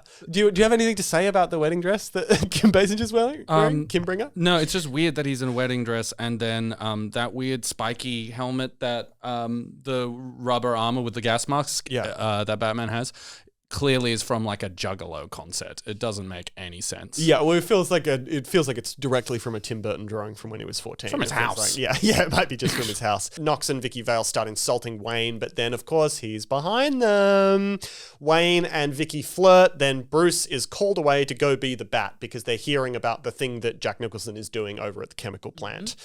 We cut to an incredible matte painting of the chemical compound that is repeats and is again obviously a wonderful matte painting. But this one I think is swaps between miniature and matte, which I really, really love because later he just fully drives into it, which I think is so cool. So cut to the incredible matte painting of the chemical compound that doesn't turn people into the Joker at all. The police catch Jack Nicholson trying to steal money from the chemical plant that he owns. He's stealing, so what he's doing I'd love you to explain this to me because I have genuinely no idea. he is going there to plant stuff on them and then that will be, it's like industrial espionage that's going to shut down the chemical plant because I think the chemical plant is going to turn. Owns the chemical plant. It is the Napier chemical plant. But the and he is Jack Napier. the plant itself is turning on, like one of the owners is turning on it. It's industrial espionage is the thing that the I just adore one.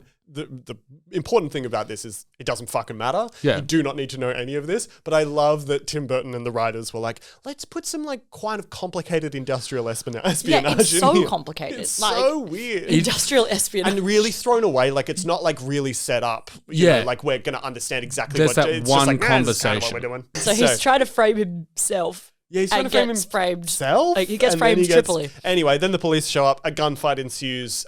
Jack Napier runs away and pulls a bunch of levers, so chemicals are going everywhere. It's good. So cool. I love the computer going crazy as well Yeah, for yeah, no yeah. reason. The Bat arrives, starts beating up some goons real good, doing Batman stuff. He has batarangs. That's a Bat gadget. It is. There is something in this that the action kind of lacks kineticism in a lot of ways. Because he can't turn his fucking head. And it's because of the bat suit, like, can't It's- move. But it's also like Burton's framing is so, the lighting is so considered that it's not like, you know, the worst version of it now, you know, the J.J. Abrams, like, the camera is just like running with everything. And so the action is all a little bit stilted, but it just makes up for it by being stunning to look at. So Jack Napier then shoots the cop, Eckhart then tries to shoot Batman, but he deflects it and it hits his face. So, and then he falls into a vat of toxic waste, which is such a good double beat of Batman deflects the bullet, it hits Jack Nicholson in the face, so his face would be fucked up, and then he gets pushed into a vat of toxic waste, so his face would be fucked up. So it's to get the smile is the deflect, I think.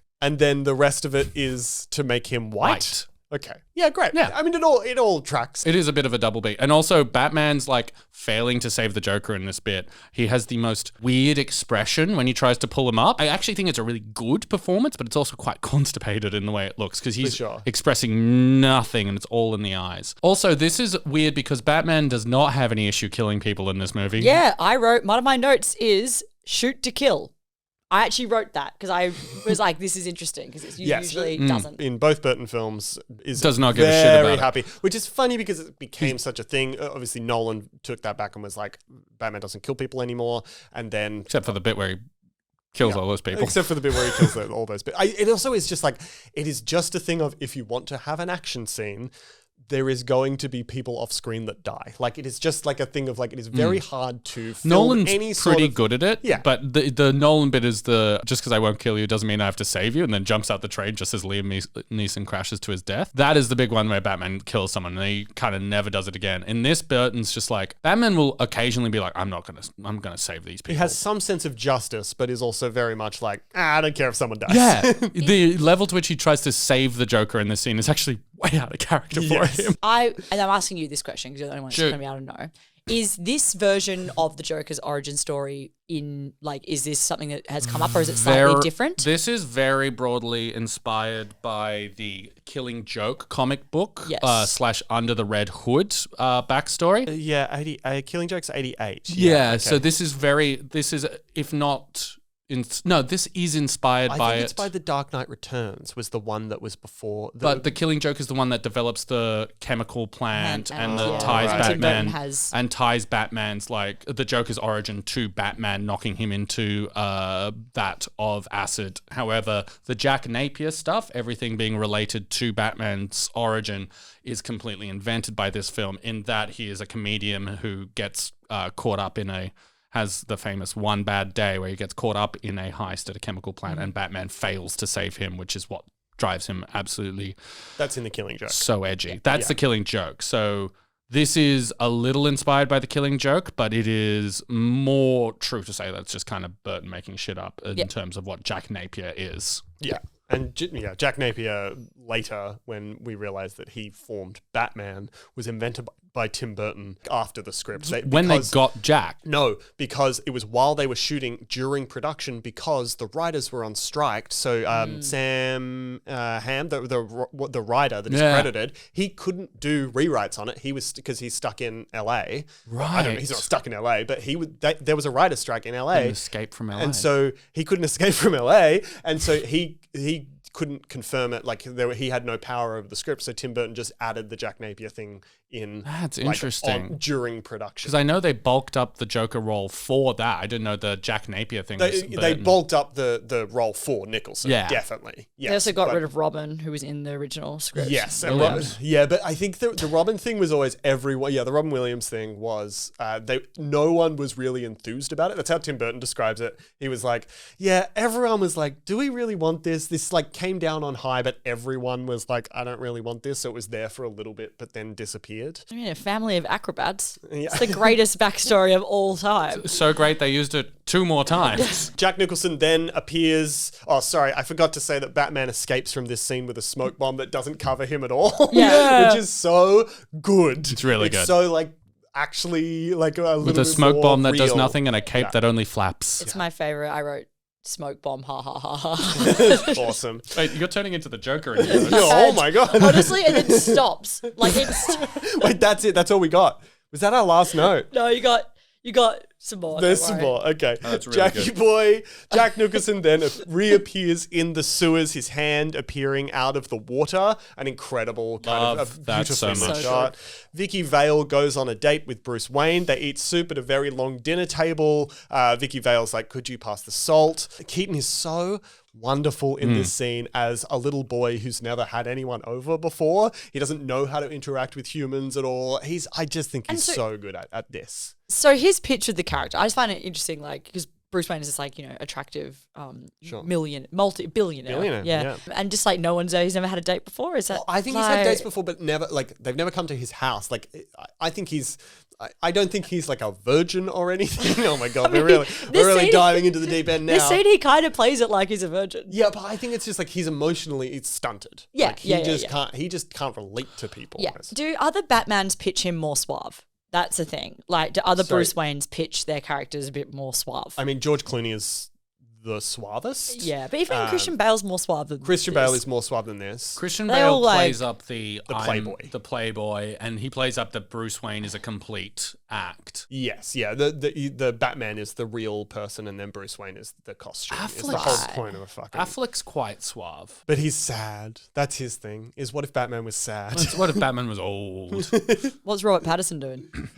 He's doing emo. He's got he's got a very similar thing to Michael Keaton in that he's he's baby a boy. baby boy. He's an idiot savant.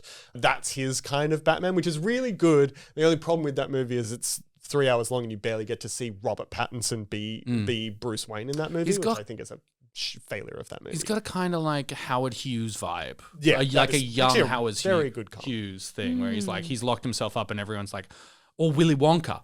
Yeah, sure. I mean, the good thing in that movie is from the trailer, but Bruce Wayne gets up in the morning. Robert Pattinson gets up in the morning and he's still wearing Batman. the eyeliner. He's still wearing the eyeliner from the night before because he's just always a bat.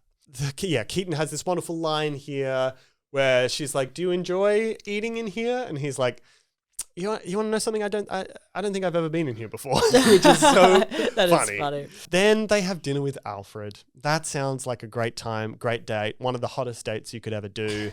Wow, I really have written one of the hottest dates you could ever do. This is my dream date. Would take Goth or Kane. Can I ask you real quick? Yeah, what's up? When does Batman need glasses as a man that needs glasses? When he's long-sighted. You think? Yeah, so he needs it to like read stuff. Yeah, because he needs it to like go on the computer like an he old man. He uses it on the computer, but he also has it on here for like 5 minutes. Yeah, because they're in close quarters, and he'll like do that. I was he, like, very looks over his glasses. I was very confused trying to track photos. it. They're looking at old photos of him, so that's why he's got them. I'm glad I asked. They talk about their lives. They're looking at little photographs, as I said. Then we cut to the Joker getting plastic surgery from a German doctor. This scene looks amazing. You don't see the Joker from the front at all. There is this weird red light through the window. Obviously, Tim Burton is very inspired by 30s German expressionism. In this scene, both him and Jack are so in their bag. He has this like mirror on the wall. You know what I'm about to reference. No, I don't. Last Exit from Springfield. What is that? Where Lisa, the dental plan episode where Lisa goes, is a great moment. They fully parody this episode where she has to get these full-on braces, and then the German dentist is like, "What have I done?" And then she's like, "Mirror, mirror," and then it cracks, and she laughs maniacally, and it's one of my favorite parodies that Simpsons does. It's so funny. That is so funny. I've definitely seen that episode. Mirror. This is my Simpsons thing is that like I've seen probably, I don't know, 200 episodes of The Simpsons, but I can never like connect the cultural references to when I've watched them later. Yeah. I always am just like, they're just two separate things. That was what blew my mind when I watched Citizen Kane. Then the Joker like runs off and into the night. It's very specifically like Nosferatu-y. Then Jokey goes to kill old Jack Palance. The real villain's in town, and he's listed above the title. I've been dead once already. It's very liberating, I think is such a good line. He shoots Jack Palance as this incredible circus music plays, and Nicholson, every scene in this is so iconic that it's kind of hard to describe and do any justice to it. But, you know, him just like holding the gun behind his back and shooting him through his legs and shooting him 400 times is just incredible. I will also say the Joker silhouette is kind of the best the Joker looks this entire movie. Yeah, I mean, he looks so good in the He looks whole fantastic in this movie. But I know what you mean. Like, it's an incredible silhouette. It's just one of those amazing performances that no one thought could be beaten, and then here we are. Yeah, Basinger. you're talking about Jared Leto. Yes, yeah, absolutely. Basinger and Keaton have slept together. We're in the next day, but Keaton can't sleep. Something's off. Something's a little funny. He sleeps upside down like a bat. Well, no, he starts sleeping there. He starts sleeping next to her, and then she wakes up later, and he has moved, and he is hanging upside down in Richard Gere's get up from American Gigolo. He was doing sit-ups and then accidentally fell asleep, and which would be very dangerous if he was not a bat. He has a little swing as well, which I really like, and he's also holding his arms like bat wings. Yeah. It's so fucking crazy. Also, Michael Keaton's idea. Joker then sees a newspaper article about the Batman. He does not like what he sees. This is maybe my favorite line reading in the movie, where Jack Nicholson goes, "Wait till they get a load of me. Ooh. Oop. Ooh." He just kind of keeps going. It's so psycho. I think for me, I watched this movie twice as well. I watched once also getting quite drunk, and then the second time. You guys are fucking loose. It's a great movie to have a beer to. Sure, yeah. I did that tonight. The first time I watched it, Joker, Jack Nicholson's performance for me didn't actually kick in until just after this scene. Like, for me, it didn't land. And then the second rewatch, it landed for me from start to finish. But a little bit of that, boo-ba, ooh-da-da. There were points where I was just like, too much. But then on the rewatch, fully fucking worked. It famously works quite well, I would say. Like, I think it's a fairly beloved performance. It's a pretty good one. It's great. It's really great. Look, that's your opinion. It's okay. I also came back to it even hotter after getting all the way through. So the Joker then meets up with all the head criminals in the most fucked up looking human makeup you've ever seen. Basically, goes around to all the crime bosses and states that he's the big boss in town now. They disagree. He shocks a guy to a death whose face turns into a corpse real quick. Nothing I love. Both me and Tim Burton, I think, share a love for corpse face. A real like burnt to shreds, because it's in Beetlejuice. There's that guy with the really skinny head, and then it's this movie, and then it's again in Batman Returns. What do we think about this electrocution as opposed to the Pelham 1, 2, 3 electrocution? I mean, this is a better electrocution. I think it's thematically less interesting. What if in Pelham 1, 2, 3 he had gone full corpse face? Would that be a better sequence? Yeah, I mean, yes. Yeah, 100%. I would love that. Yeah, this is a better electrocution scene for sure. So the Joker sends Bob Tracy Walters, as you said, whose name is Bob the Goon. Incredible naming of characters, down to follow Knox to find out what information he has about the Batman. And then Jack Nicholson does, this is improvised on the day, as a bunch of his shit was, does the Jack Palance impression of him being like, "You're my number one guy."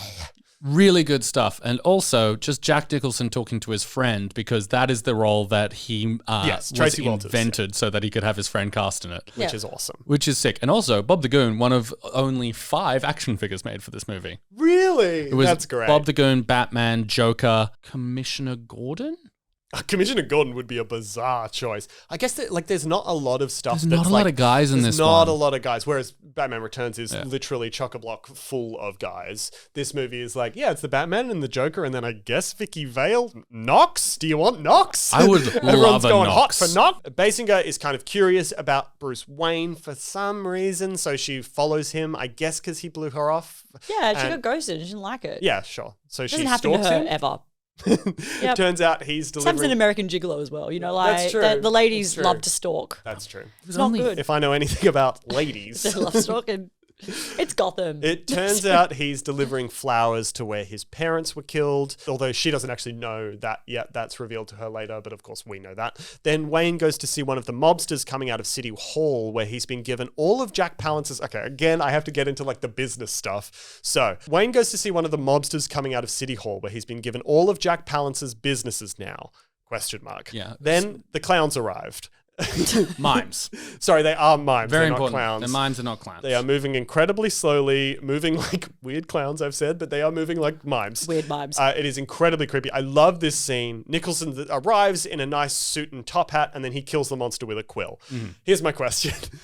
Who's that mobster, and what's he up to? What's his deal? Why does he now own all of Jack Palance's businesses? How did that happen? I thought the point of the scene with Jack Nicholson and all the mobsters was so that everyone knew that he was the boss now. Yeah, and then he ignored Joker, and so Joker killed him in the street. Okay, I guess. So this guy ignored the Joker's kind of warnings, and then this is what happened. Yeah. Okay, great. Later, the Joker is watching the reactions to his clown stunt on the news, which is, again, a really cool thing. It's the same thing as like Dennis Hopper in Speed. Yeah. Of like a character doing something really crazy and then cutting to him being like watching it on television is really, really good. Everyone is wondering if Batman can save them. The Joker is furious that the Batman is getting all of this press, and he says, "This town needs an enema." Michael Goff, cutting back to Batman, tells Bruce that he should marry Vicky Vale quite soon, but if Alfred says it, he can't handle that right now. But that is very soon. It's very soon. They had one dinner together. Yeah, they had one dinner, and Michael Alfred Goff is like, lock that shit Yeah, I think he's just down. overdoing everything. I think he's like, if he gets a partner, she can take some of the load here. Like, honestly, Well, I think he's just tired. maybe he's looking for some Take help. some of He's the like, load. please. Joker is furious that the Batman is getting all of this press. Batman says, "She is great, isn't she?" to Michael Goff, which I really, really like. Joker also falls in love with Vicky Vale for some reason. Yeah. That happens right now for absolutely no reason. It is. He's looking at just like a picture of her and he's like, this will be conflict, I guess. It is. It is by far the weakest aspect of this movie that Joker is horny for Vicky Vale. Yeah. I hate Joker being horny, kind of in anything or in any way. That is an absolutely fucked up take. The Joker should. The Joker should not is be horny. Horny. He's super Cesar horny. Romero is the horniest guy in the world. I think that I like the Joker as being kind of asexual. You like everyone being. But what about Harley asexual? Quinn and all that True. storyline? The whole Harley Quinn storyline, it is like more about abuse. It doesn't feel like they ever have sex. I don't like horny Joker. You don't You feel don't like think the Joker and Harley Quinn ever had sex? They have more sex than anyone They ever. have more sex than you've ever had in your life. I don't know. Yeah, maybe. I think that it works for me just because it's in line with his character at the start as well, with the Jerry Hall stuff, with all that kind of 100%. stuff. Like it does make sense. I understand just why like- it's it's not just like- nice to watch. Like Maybe it's not fun. Maybe it's because I like the. Well, the- you want your Joker to be a good guy. That's your problem. No, You're like, I wish the Joker was cool. I wanted the Joker to feel inhuman in their wants and desires. It is very much defined by the Nolan kind of Joker and kind of like some of the Joker in the animated universe where it's like, you can't really figure out what this guy wants. He seems to be functioning You on can't his figure out what Jack Nicholson wants in this movie. He wants everything and nothing. He wants he's- his face on the $1 bill. Yeah, he wants his face on the dollar bill, but also he wants to make art. That's very important to him. Also, he wants to be married to Vicky Vale. Those are his like three main Yeah. things. They all are conflicting that's the with each thing other in him at different times. He is full He's full chaos. chaos. It's I don't know. The married to Vicky Vale thing is just so weirdly human and like snidely whiplashy and kind of like lame. I don't. I don't It's take it as the human. Jokery. I don't take it as like a human thing, like he wants to find connection with someone in a marriage. I think he's just like, I want everything. I saw he's not excited to do the vows. He's not excited for his friends and peers to gather around them as they celebrate their love. He's not gonna have dinner with Alfred and her, you know, like that's not what he's planning. He's not. Like, Here's me as a little child. I think that his one of her is that she just like, he's like childlike in that way where he's like, I want the first thing I see. He sees a picture, he's like, that'll do. That's it. That's I want to exactly what possess I want. everything. It does. It is like convenient plot wise. Oh, yeah. But the It's idea not of the strong. Joker being horny is very much A1, very part of his character. Very he just- important. yeah. Also, you cannot hire Jack Nicholson without the Joker him being horny. No, that It'd be is like true. cutting off his eyes. He then briefly goes back to the chemical compound. Oh yeah, this is really important. It is really important, but is thrown off. So the Joker is making this crazy laughing gas at the chemical Joker compound. gas. He's making Joker gas, and he's having them all shipped off into Gotham. Cut to a newsreel. 2 models have died of laughing sickness. The news anchor then dies of laughing sickness. This is a really terrifying scene. This is like actually makes me very uncomfortable still to see like the faces cut out in like that magazine way. Joker takes over the television feed. There's a really terrifying ad for the Joker chemical stuff that is apparently everywhere and in everything. Specifically, we don't know where it is, and Yes. it turns out to later be the combination of 3 different chemicals that set off the laughing gas reaction. You're telling me this for the first time now. that is so I knew it was in 3 different products, But it's it's 3 different chemicals That when they interact used together. hairspray, talcum powder, and makeup. So which is why everyone they used to use couldn't the same stuff. figure out what was causing it.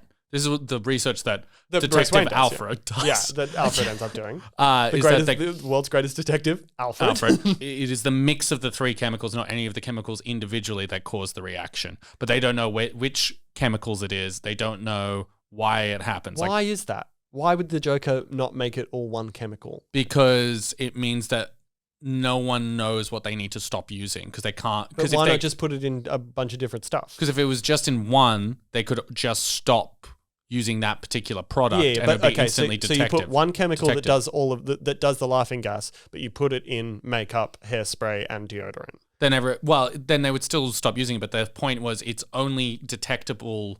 Like they only worked out what it did because they combined them all together. That was like, it was more hidden by being separated between different things. I'm not saying it makes perfect sense because It doesn't make any sense. It doesn't make any sense whatsoever. That's the most impractical way to do that.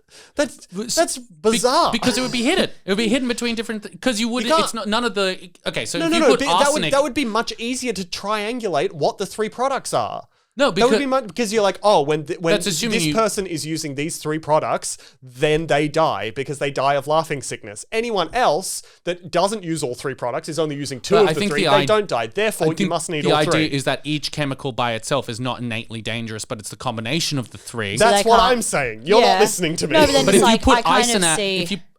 you could go, Charlie. No. I kind of see what you're saying here. I mean, yes, I agree with you. It's not the most practical plan, but I think it's more like it'll take them a longer time to figure out that it's those 3 things interacting with each other. Because if you as opposed to it's just one of you figure that out. It's like trying to eliminate everything. I know you've got like, it might just be that they think women wear all the same products and it's not particularly interesting like that. Gotham only has one makeup line, you know? Okay. I would allow that logic if the movie... Also, again, none of this matters. It's way too complicated. Again, all of this stuff in this is so complicated. I understood every single... This was Donnie Darko again for me. I was on board. I was traveling in the Joker's timeline.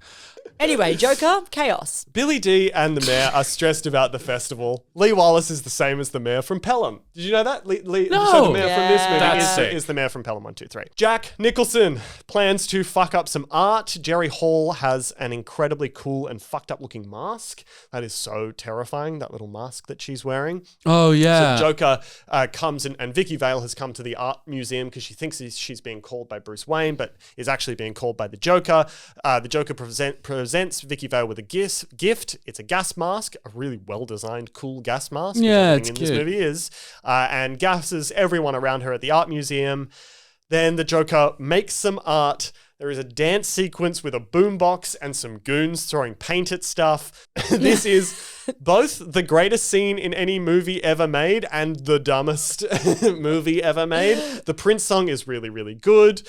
The Joker weirdly leaves what looks, I think it's a Francis Bacon painting. He's like, I actually don't want to touch that. Yeah, because it's all creepy. And he's and all fucked up. twisted. Then he meets up with Vicky Vale. The jokesman likes Vicky's pictures of war. He's like, I think that's actually a really good piece of work. He says, I am the world's first fully functioning homicidal artist. And then Vicky Vale says, what do you want? And he says, my face on the $1 bill. So the Joker wants Vicky Vale to take pictures of all his crimes and stuff. That's another thing that he wants for some reason. But really what he wants, the reason he's there is he wants to know about the Batman. So after she doesn't give him any of that information and doesn't say yes and doesn't marry him, he then goes to kill her immediately. The Batman shows up, saves her. They get into the Batmobile, which is, in my opinion, a pretty good car. It's a really good Batmobile. My favorite little minor effect in this entire movie is the bit where he like wipes his head and you see just his regular skin underneath that, like the white skin. Yeah, you know they just did that by giving him a little napkin with white paint on it. Yeah, really, really it's good. like such a clever little way of getting that effect where it's just but they also had to make the makeup underneath really, really strong. Yeah, and so it's like caked on his like quote unquote human makeup, so that when he wipes something, he doesn't actually wipe it away. It stays on while he wipes white paint on. There's a really cool car chase. Lots of cars pile up. Batman and Vicky run from the car crash. They have to harpoon up to a higher ledge. How much do you weigh? The Batman asks. She says 100 and something or whatever. And I wrote, can you imagine a battered man saying that now? Saying, how much do you weigh to someone? It's just such a bizarre thing. I really, really enjoyed it. And then something about this, it contains both the goofiness of the 60s Batman with the gothic, serious grittiness of like the later Batman. And that, I think, is what really sings for me in both of these movies, in the Burton movies, is that it doesn't go into Nolan-y, we're deadly serious. I like those movies, fine. I like those movies. But it has this like real sense of goofiness and fun to it. Yeah, but it doesn't fall into the Schumacher movies, which also like. Which I like also those like, movies but too. are all goofiness, no seriousness. I will say, though, this is also the moment that has the best Batman can't move his chest properly thing, because there's a bit where he looks left, right, and then straight up. Yeah. It is just absolutely delightful. Anyway, Batman then defeats the goons. And he and Vicky drive off back to Bruce Wayne's manor. Hang on. Bruce Wayne is Batman? Batman takes the photo of him that Vicky Vale took. So she takes a photo of him when they're fighting, and then he takes that off her and gives her proof for the newspaper of what the Joker is doing, which is a bunch of cleaning products that have laughing gas in them. okay. Anyway, Jack Nicholson sees that the Batman has cracked the code to his cleaning products riddle, and then he shoots a TV and then is so surprised when it blows up. That is such a great Jack Nicholson moment where he pulls out a gun, shoots a TV, and then he's like, oh my God. It is the third time he's destroyed a TV in this movie. He loves to destroy a TV. He just goes through them. Next day, Vicky and Bruce argue because he hurt her feelings and she still hasn't figured it out. Bruce tries to explain his life to her, but before he can tell her, they're interrupted by one Mr. Joker. The Joker and Bruce tete-a-tete. Bruce smashes a pot and says, "You want to get nuts? Let's get nuts." It is the weirdest choice. Bizarre choice. Feels improvised. Both as Keaton and as Bruce Wayne be like, I need to get this guy to kill me. It's insane that two incredibly iconic lines from this movie come right next to each other, and it's that, and then the next line is the Joker saying, "Have you ever danced with the devil in the pale moonlight?" And then the whole point of both that line, and then Keaton is like, "What?" It's so good. And we're like, when we write together, we try and avoid that exact joke because it's been used so much, but God, is it just so funny every time. It's really funny, but it's also, Jack Nicholson follows that up with, "It's just something I tell all my prey." Yeah. It sounds cool. And then it's like, no, you don't. You killed so We've many seen you people. kill so many You've people. killed like 14 people on screen up to this point, and you've not said a word about moons. So Joker shoots Bruce and he thinks he's dead and then he leaves. I wrote, what was his plan in the first place? Why was he there? It is so, that is, this entire sequence is the most like writer strike scene of the movie. We're just fucking playing, man. We're having fun. It is a Dance with the Devil of Pale Moonlight, I think, is a poem that Burton wrote underneath the early drawing of the Joker. This entire sequence is predicated on Michael Keaton doing like a full Glengarry Glen Ross level of performance, trying to reveal that he's Batman. And then his next plan is, clearly, I just need to get shot to get out of the situation and completely abandon Vicky Vale because there is no danger to her. Back at the journalism office, Knox and Vale talk more about the story. They discovered that Bruce's parents were murdered, which I guess would make sense because most people hadn't read comic books before that, so that's not just like the most common knowledge in the world. I guess that's revealing something. Later, the Joker is on TV again. He wants the festival to start. He's going to dump $20 million in cash at the festival, and most importantly, he wants to fight the Batman. This sequence happens on a news report where you've got Joker on one little TV and then you've got the mayor on the other TV as he announces this. The mayor delivers all the lines to the other TV, even though they're coming from two completely different projections. Yes. It is so funny that the mayor is talking to the Joker on another TV next to him as if they're in the Brady Bunch, despite the opening of the Brady Bunch, despite them being in completely different places. And then the Joker pushes the mayor off the other TV screen by pushing the other TV screen over. Yeah. Which is so cool. It doesn't make any sense, and it's one of the funnest little visual gags in the movie that I didn't notice on the second watch, and then noticed on the second watch and was like, wait, what the hell? We then get a flashback to Bruce's parents' death where we realize the guy who shot his parents was actually Jack Napier, the jokesman himself. What a bizarre addition. I actually think it's so unnecessary. It's not from like a canon sense that I'm annoyed at it, but we're an hour and a half into this movie, like we're making this personal for no reason sense. So the Jack Nicholson lookalike they got, I think he looks great. I'm like by him. Yeah, I agree. More as the Joker than as Jack Nicholson, but he looks right. He looks fantastic. His name is Hugo Blick. He works as a director and producer, but mostly in British TV. Oh, I looked him good up. for him. Basinger then comes to Bruce to try and convince him to love her. He would love to love her, but he can't while the jokesman is still out there making his goddamn jokes. He breaks into the chemical compound with the Batmobile and blows it up. So yeah, he blows up the beautiful matte paintings and miniatures that make up the chemical compound. Then the festival starts. There is a huge, terrifying clown balloons that parade through Gotham City while Prince plays, and the Joker dances and his goons throw out cash into the street to adoring Gothamites. Then the Batman flies in on his Batwing. The Joker gasses the city. The balloons let out laughing gas. Knox and Vicky Vale escape in Knox's car. Batman comes down in his Batwing and pulls the balloons away. Jack Nicholson again. My balloons. Those are my balloons. It's just so good. The Joker pulls out a huge pistol to get the Batwing down. That is so awesome. I imagine that's a Tim Burton thing. Feels like The it's really, gotta really be long gun. Just what if there was a gun that was really, really long that is actually an anti-air missile? What's really funny about it is that in the next scene you see him collapse it. Yeah. Yeah. So it's extendable. It's an Yeah, it's like a extendable clown-esque kind of like... anti-air. Yeah. It's extendable, but it just because he can extend it, it makes it a tank missile. That's right. The Batwing then crashes, but the Bat gets out alive. He chases the Jokesman into a clock tower where he's kidnapped Vicky Vale and has quote-unquote plans to escape. So he calls for the helicopter to pick him up at the top of this bell tower when he's going up. Great. That's a very specific moment. However, when he gets to the top of the tower, the helicopter hasn't arrived. However, for some reason, when Batman gets to the top of the bell tower to start fighting him, there's 18 goons already there. It's crazy that there's goons up there. It's so weird. It doesn't Why are make there goons any up there? Where sense. else would they be? Because I was like, oh, the helicopter's already there. No, the helicopter arrives like 5 to 10 minutes later. So yeah. he just produced goon. Yeah, he produced goon. Is this the first... And I mean, obviously, it's the first time because it's the first Batman movie. But is this the only time we see the Batwing in the movies? No, we see it in Dark Knight Rises. There's a few Batwings Okay. around.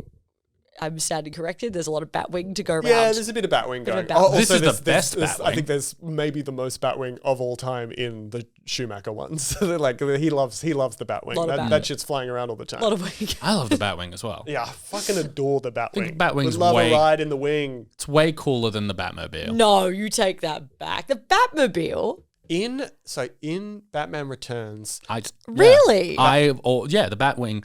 A Batmobile's just a car. Yeah, but it's cool. yeah, that's cool though. Yeah, but Batwing's the not Batwing's cool.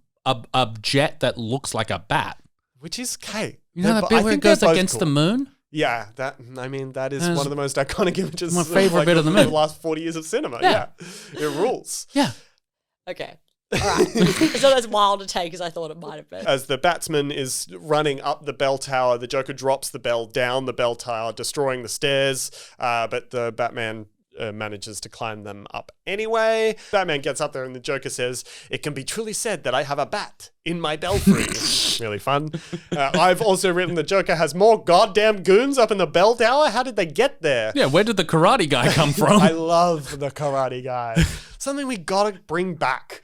There needs to be Random more karate- random karate guys. I mean, that's what John Wick is really good for, is it always True. has at least one great karate guy. Yeah, I mean, the whole movie, the selection of movies. From, It's a bunch from of 2 on. goons and then one great karate, Yeah, then karate guy. 1 to 6. I feel like everyone in 4 is a good karate guy. That's kind of everyone's deal in 4. Well, there's the rich guy and then there's Donnie Yen. And like Donnie Yen is the great karate guy in But 4. then there's the Japanese guy who owns the hotel, the Continental. He's a there. samurai guy. That's true. Okay, yeah, he's not a karate guy. You're Okay, right. but the karate guy in this one was good. he's good. Yeah, great. He's good. Okay. So the Joker is force dancing with Vicky Vale. Batman fights off the goons. He really does get the shit beat out of him, which I like in this scene. Gets Yeah, the Weakness shit is a bit- big guy. yeah, He gets the shit bit out of him quite a bit in this yeah. film. He's Yeah. not super effective. No. Which I, He can't, just- I don't mind that. I like it a lot. His special superpower is that he wears body armor and has good comic timing. Like that is his And at a certain decent point- grip. He's Yeah. just rich. And he's rich. Vicky Vale sees that Batman has won and then tries to seduce the Jokesman, pretends to go down on him, and Yeah. then Batman punches him. I love. Excuse me. I think it's very important for the Joker character that he is really not very good at fighting. The bit where he puts glasses on and says, "You wouldn't kill a guy wearing glasses, would you?" is so iconic. So he punches him. They think the Jokesman's been punched off the building, but he's on a ledge. Swings up, pulls Batman and Vicky down. It looks like the Joker's about to escape on a helicopter, but Batman ties him to a gargoyle statue using a batarang, and the Jokesman falls to his doom. Batman and Vicky fall as well, but Batman saves them again with another hook, a bat gadget, if you will. Yep. They swing romantically in the moonlight. There is an incredible spinning vertical shot, which is the same shot from No Country for Old Men on Anton Chigurh. The only thing I think of, like what we've seen recently, that has that exact shot of the Joker with the weird laugh, where it's like, Yeah, that is a which is so great fucking sequence. scary. And it's so unexplained. Yeah, I completely. always thought it was going to be something like in his, like a little Well, they wind do up pick teethy something thing. up, and we then they don't turn know it what off, it but we don't know is. what it is. The good guys have won Billy D. Williams announces that Gotham has earned a rest from crime. It's not how crime works. They make the bat signal. Michael Goff picks up Basinger. He thinks champagne would be in order. They drive off, and we see Batman looking over the city. Batman 89. Guys, Good stuff. what do we reckon? Good movie. It's fun. Where in the Batmans does it rank for you? That is a long, difficult question. So I think it is below Returns and Begins and Dark Knight. And then I think I would put this, and then I would put Batman Forever. Rogue Jesus. choice.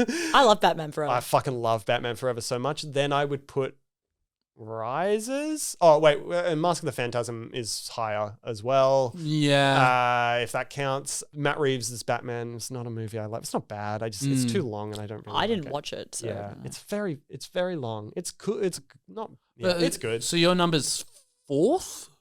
Yeah, I think this is 4th for me. I think this is 5th for me. Cool. Yeah, it's 4th for me too. And I've got the same. I actually put Batman Returns as my favorite Batman movie. Wow. Yeah, I think it's pretty Yeah, close. and then I've got. I think it's my favorite. And too. then Dark Knight, and then Batman Begins, and then this. I think that's my order. Dark Knight, Batman Begins, Lego Batman. Oh, I forgot Lego Batman. Yeah, that'd be above. So maybe it is 5th. Lego Batman's really I haven't good. seen Lego Batman. Might really be. good. Dark Knight Rises, I have a real soft spot So, for. but what about Begins? You have a real soft I spot. did say Begins. Oh, where's Begins? 2. Wait, you go Dark Knight then Begins? I think so. Although As you your could first two, you could Todd? switch that any day of the week. Right. So I feel like Burton's Dark not Knight's- making the top. Well, 3. I told you I haven't seen 2. Oh, No, you said you had seen Returns. Oh yeah, but You I hadn't didn't seen this. finish it as a kid. I got too spooked. Oh, you got 2. I really want to rewatch it. Actually, I probably watch it. That soon. movie's really good. Yeah. That movie's crazy. That feels like Can you- it feels like weird outsider art. It's really fucking Yeah, weird. that's is there sick. a moment in this movie, and forgive me if we went over it, where someone checks Batman's wallet? Yeah. Because that There's a bit is where so funny. It's like he's a passed out. It's clearly Batman. So I was like, who's this guy? it's during the Vicky Vale fight. It's Yeah. after he shot her up, and then Bob the Goon, who's I think my favorite character, Tracy Walters. goes. They're like, "Who is this guy?" And then he goes, "Check his wallet." It's clearly Batman. And that's the point where Vicky Vale saves him with a little photograph. Yeah. I don't know why that made me crack up for some reason. They were 'Cause just it's like, really who is this fucking guy? funny.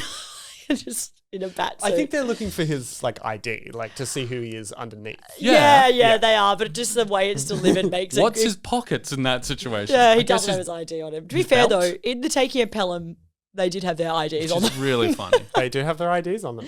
But I don't know why, it just made me laugh for 2 Mm. reasons. First of all, if it was that easy, Bruce Wayne just brought his driver's license with him to the crime Well, fight. what if a cop pulls him over while he's driving the gonna Batmobile? He do? just turns on the shell thing until he goes away. That shell thing is also the funniest power to me. Oh, I think I love it. And then they use it against him in Batman Returns because they get a machine that can undo the whole thing, and then they put a H bomb in the Batmobile. I love the point in cinema where nukes were just anything. Yeah, just anything. Yeah, Penguin can have a nuke. Yeah. That checks out. Who is MVP for you guys? That's such a good question. Tracy Walters is a really good pick. I think I'm going to go Jack Palance. I think is my. I think Jack Nicholson. Jack Nicholson. I was thought like- about it. I think he's really good. No, Jack Palance. Like he's such a. I mean, this is a very big part of the pod of like, there's something of just about what if there's an old guy with a lot of gravitas really does stuff for me, who you've seen in a bunch of shit and you're like, that's that guy. And that's really good for me. It's not just the gravitas, it's the weirdness that Yeah, he's bringing Jack to it. Palance is specifically a very weird one. It's not a normal performance in the slightest. Who's your MVP? Bob Kane, not Bob Kane, that's a creator of Batman. The real MVP. Tracy Walters, Bob the Goon. No. Bob, I would say Bob the Goon, but I actually think it's our man who Knox? Yeah, who plays Knox? Robert Wall. Robert Wall. Yeah, I think he's. I mean, yeah, Is he sure. too big? Yeah, Too much of the main? No, he's just he's like the fourth lead of the movie, I would say. Okay, then no, I want to stand by it. Yeah, sure. I really, really enjoyed him. He is great. I'm going to go, I've got 2. So I'm going to say Danny Elfman. I just really love The score. The score. Yeah, The it's theme incredible. is really great. But I'm also going to go with the actress who is the TV anchor who then starts laughing and gets the She's smashes. great. She smashes that. That's a and really good. That's yeah. a great I pick. think that she's my MVP. That's a day on set that she nailed. She Yeah. freaking nailed that, and it's creepy and it's good and it's a wild performance. And I'm gonna go with that. Great Nice, choice. great. I wish I pick. knew her name because the point of this podcast is we should know who these people are. But Sometimes when it's really far down the list, I don't have Yeah. time to look it up. Yeah. There's a great thing from Danny Elfman where he was playing. Tim Burton really wanted Danny Elfman, and they'd started working on stuff, but really bitty stuff. And then the producer comes in and is like listening to all of these like really small little sections of the movie, and the producer's like, this is shit. Like Getting Prince on the phone. Getting other composers on the phone, and then Tim Burton like grabs Danny Elfman and is like, play him the march, which is like the theme, and then Danny Elfman kind of like half improvs, like has like a couple bars written, Yeah. and then just like improvs the rest, and then the producer starts like dancing on the spot apparently. Yeah. And it's Yeah. like, that's really good stuff. Yeah, Really I well love done. Danny Elfman's one of my favorite composers ever, and I think obviously mostly just because of my Tim Burton phase in high school. But Sure, yeah, you yeah. know, Nightmare Before Christmas, all that kind of stuff is fucking great. He just hasn't The done Simpsons, for God's sake, incredible. incredible opening thing. He just hasn't done anything for a little while. Yeah, I'm sure it's worth. He did the Wednesday series. He Oh, just did that's meant to that. be good. So that Did I mean, anyone that's watch it? obviously also. Yeah, I watched it. You watched it? What did you think? I enjoyed it, but it wasn't great. It's Wasn't very great. like, yeah. Mm. I think honestly, Oh. the whole thing hinged on how good she was at acting, and she was fucking killed it. Jenna Ortega is great. Yeah. All right, so let's talk about a segment that I've been kind of wanting to do since the start, but it's just a real quick opportunity for us to talk about anything else we're watching, anything else that's good, like just like a drive-by recommend. Yeah, I mean, I've got a lot of stuff, but I would really, really, really recommend coming out. It came out recently, and it's probably going to be available in VOD at some point in Australia in the next couple of weeks. But How to Blow Up a Pipeline, I think is so fucking good. It is the what if environmental activism was Ocean's 11. It's not a perfect movie. It's quite flawed. The performances are good, but nothing kind of truly transcendent. The script has a few little problems here and there, but it is so much fun. Mine's not film, unfortunately, but the biggest surprise of my entire life was the live action version of One Piece, and the fact that it was actually pretty good. Yeah. I've been genuinely taken aback by it. It's How far are you in now? finished it. Oh, you finished. So that's the first series. Yeah, They've got greenlit for a second season. It's been a huge success. People are really liking it, which is crazy because talking about gatekeeping fans of something, and like pretty much no one's worse other than video games. It goes like in order of like toxic fan bases. It's like video games, anime, comic books. I think is and the supporting cast fans. Of and course. They're probably number one. the rabid Yeah, fans. but we want to keep them toxic. That's That's right. helpful We for really us. want to get them riled up. We stoke those fires. But nothing annoys anime fans more than Hollywood trying to adapt to live action and not doing a good job of it. And One Piece is one of the ones that when I watched it, when I heard it, Netflix were going to do it, have had a terrible track record of anime live actions. I was like, boo, this is going to be terrible. Yeah, and the trailer didn't look great. And like It looked pretty rough. stylistically, I was like, this is going to be rough, but they actually lent into the silliness of it. And it was fantastic. I liked it a lot. It's not perfect. And if you need to be on board, but the whole cast are on board, which is what's fun about it. And you can tell how much love went into it. And it's just a good bit of dumb fun. And they pulled off things I didn't think was possible in terms of adapting that. So good for you, One Piece, Netflix. I'll be watching season 2. Mine is a little movie called Skinamarink. Fucking what? We watched that 3 weeks ago now. Yeah, a couple of weeks ago now. That movie was made for $16,000 in a guy's family house, and is still the scariest movie I've seen, maybe in my life. It's my movie of the year thus far, even though it came out last year technically. No. Well, I mean, it was released this year. It was released. Was it scarier than Batman Returns? I wouldn't have finished either of them if Lincoln wasn't there. I'll put it that way. Yeah, Skinamarink is kind of. I mean, we watched it literally in the same room. We watch a fair amount of horror movies together. There is nothing that has made us grip each other and like last moments in a film that has like we were literally shouting no at the screen more than that. It was like really fucking terrifying. Yeah, if you want to watch a movie that is mostly footage of walls and bad film grain and yet become terrified at a window, I really can't recommend any other movie, to be honest. There's nothing quite like it. Wow. It's also like Very specific. it's such a movie that you do have to like watch it at home in the dark, Lights off. Like the screen can be any size. Like maybe a small screen is actually useful. Here, watch it Or with a friend. Poor quality. And watch it with someone. Yeah, watch it with someone. I on think the that was vibe. a great boon for us of like watching it together because I would have it's checked out 100 minutes long and it's a slow movie where you look at walls for a little bit. Quite a lot. But oh God, it's just one of the most scary things I've ever seen in my life. I think about it. We've talked a lot about it in the past couple of weeks. We really I think about it daily. Yeah. Yeah. Wow. How often did you think about the Roman Empire, though? Sorry. Oh, we're just doing all the hot button issues. Let's do a couple TikTok trends. Once a fortnight. Once a fortnight, right? Yeah. Well, Nigel Phelps, it's going to be really exciting. Next week, we are doing Judge Dredd, which is his first production designer credit. And we're going to be working our way through into some really exciting decades, of action cinema, which is so fun. So we're really excited to do someone also production designer. It's just a bit different, viewing films. We're throwing it around. Yeah, viewing through films through a like very visual and kind of tactile kind of way that we like. This is we're not necessarily experts in at all, but are like just we're enthusiasts rather than barely experts in anything. Yeah, we're not experts in anything. We're idiots. But none of us have seen Judge Dredd. No, right? have you seen what Judge Dredd looks like? Yes. Okay, cool. Looks great. I'm excited. I think that's another movie that had Armani working on it, if I remember correctly. I mean, we'll find out. So many connections. So many connections. Just before we sign out, better or worse than Holes? Can't go on without. This movie is better than Holes. It's better than Holes. Worse than. Wow. Just a little. I think number two would be better. This is not something that I would ever like. When I watched it, a couple weeks ago or whatever, I talked to you and I was like, I didn't love that movie as much as I thought it was. I thought it was a bit kind of loosey-goosey and I didn't really kind of like vibe with it. And the second time I watched it, I enjoyed it a lot more and that kind of pushed it into post-Holes territory for me.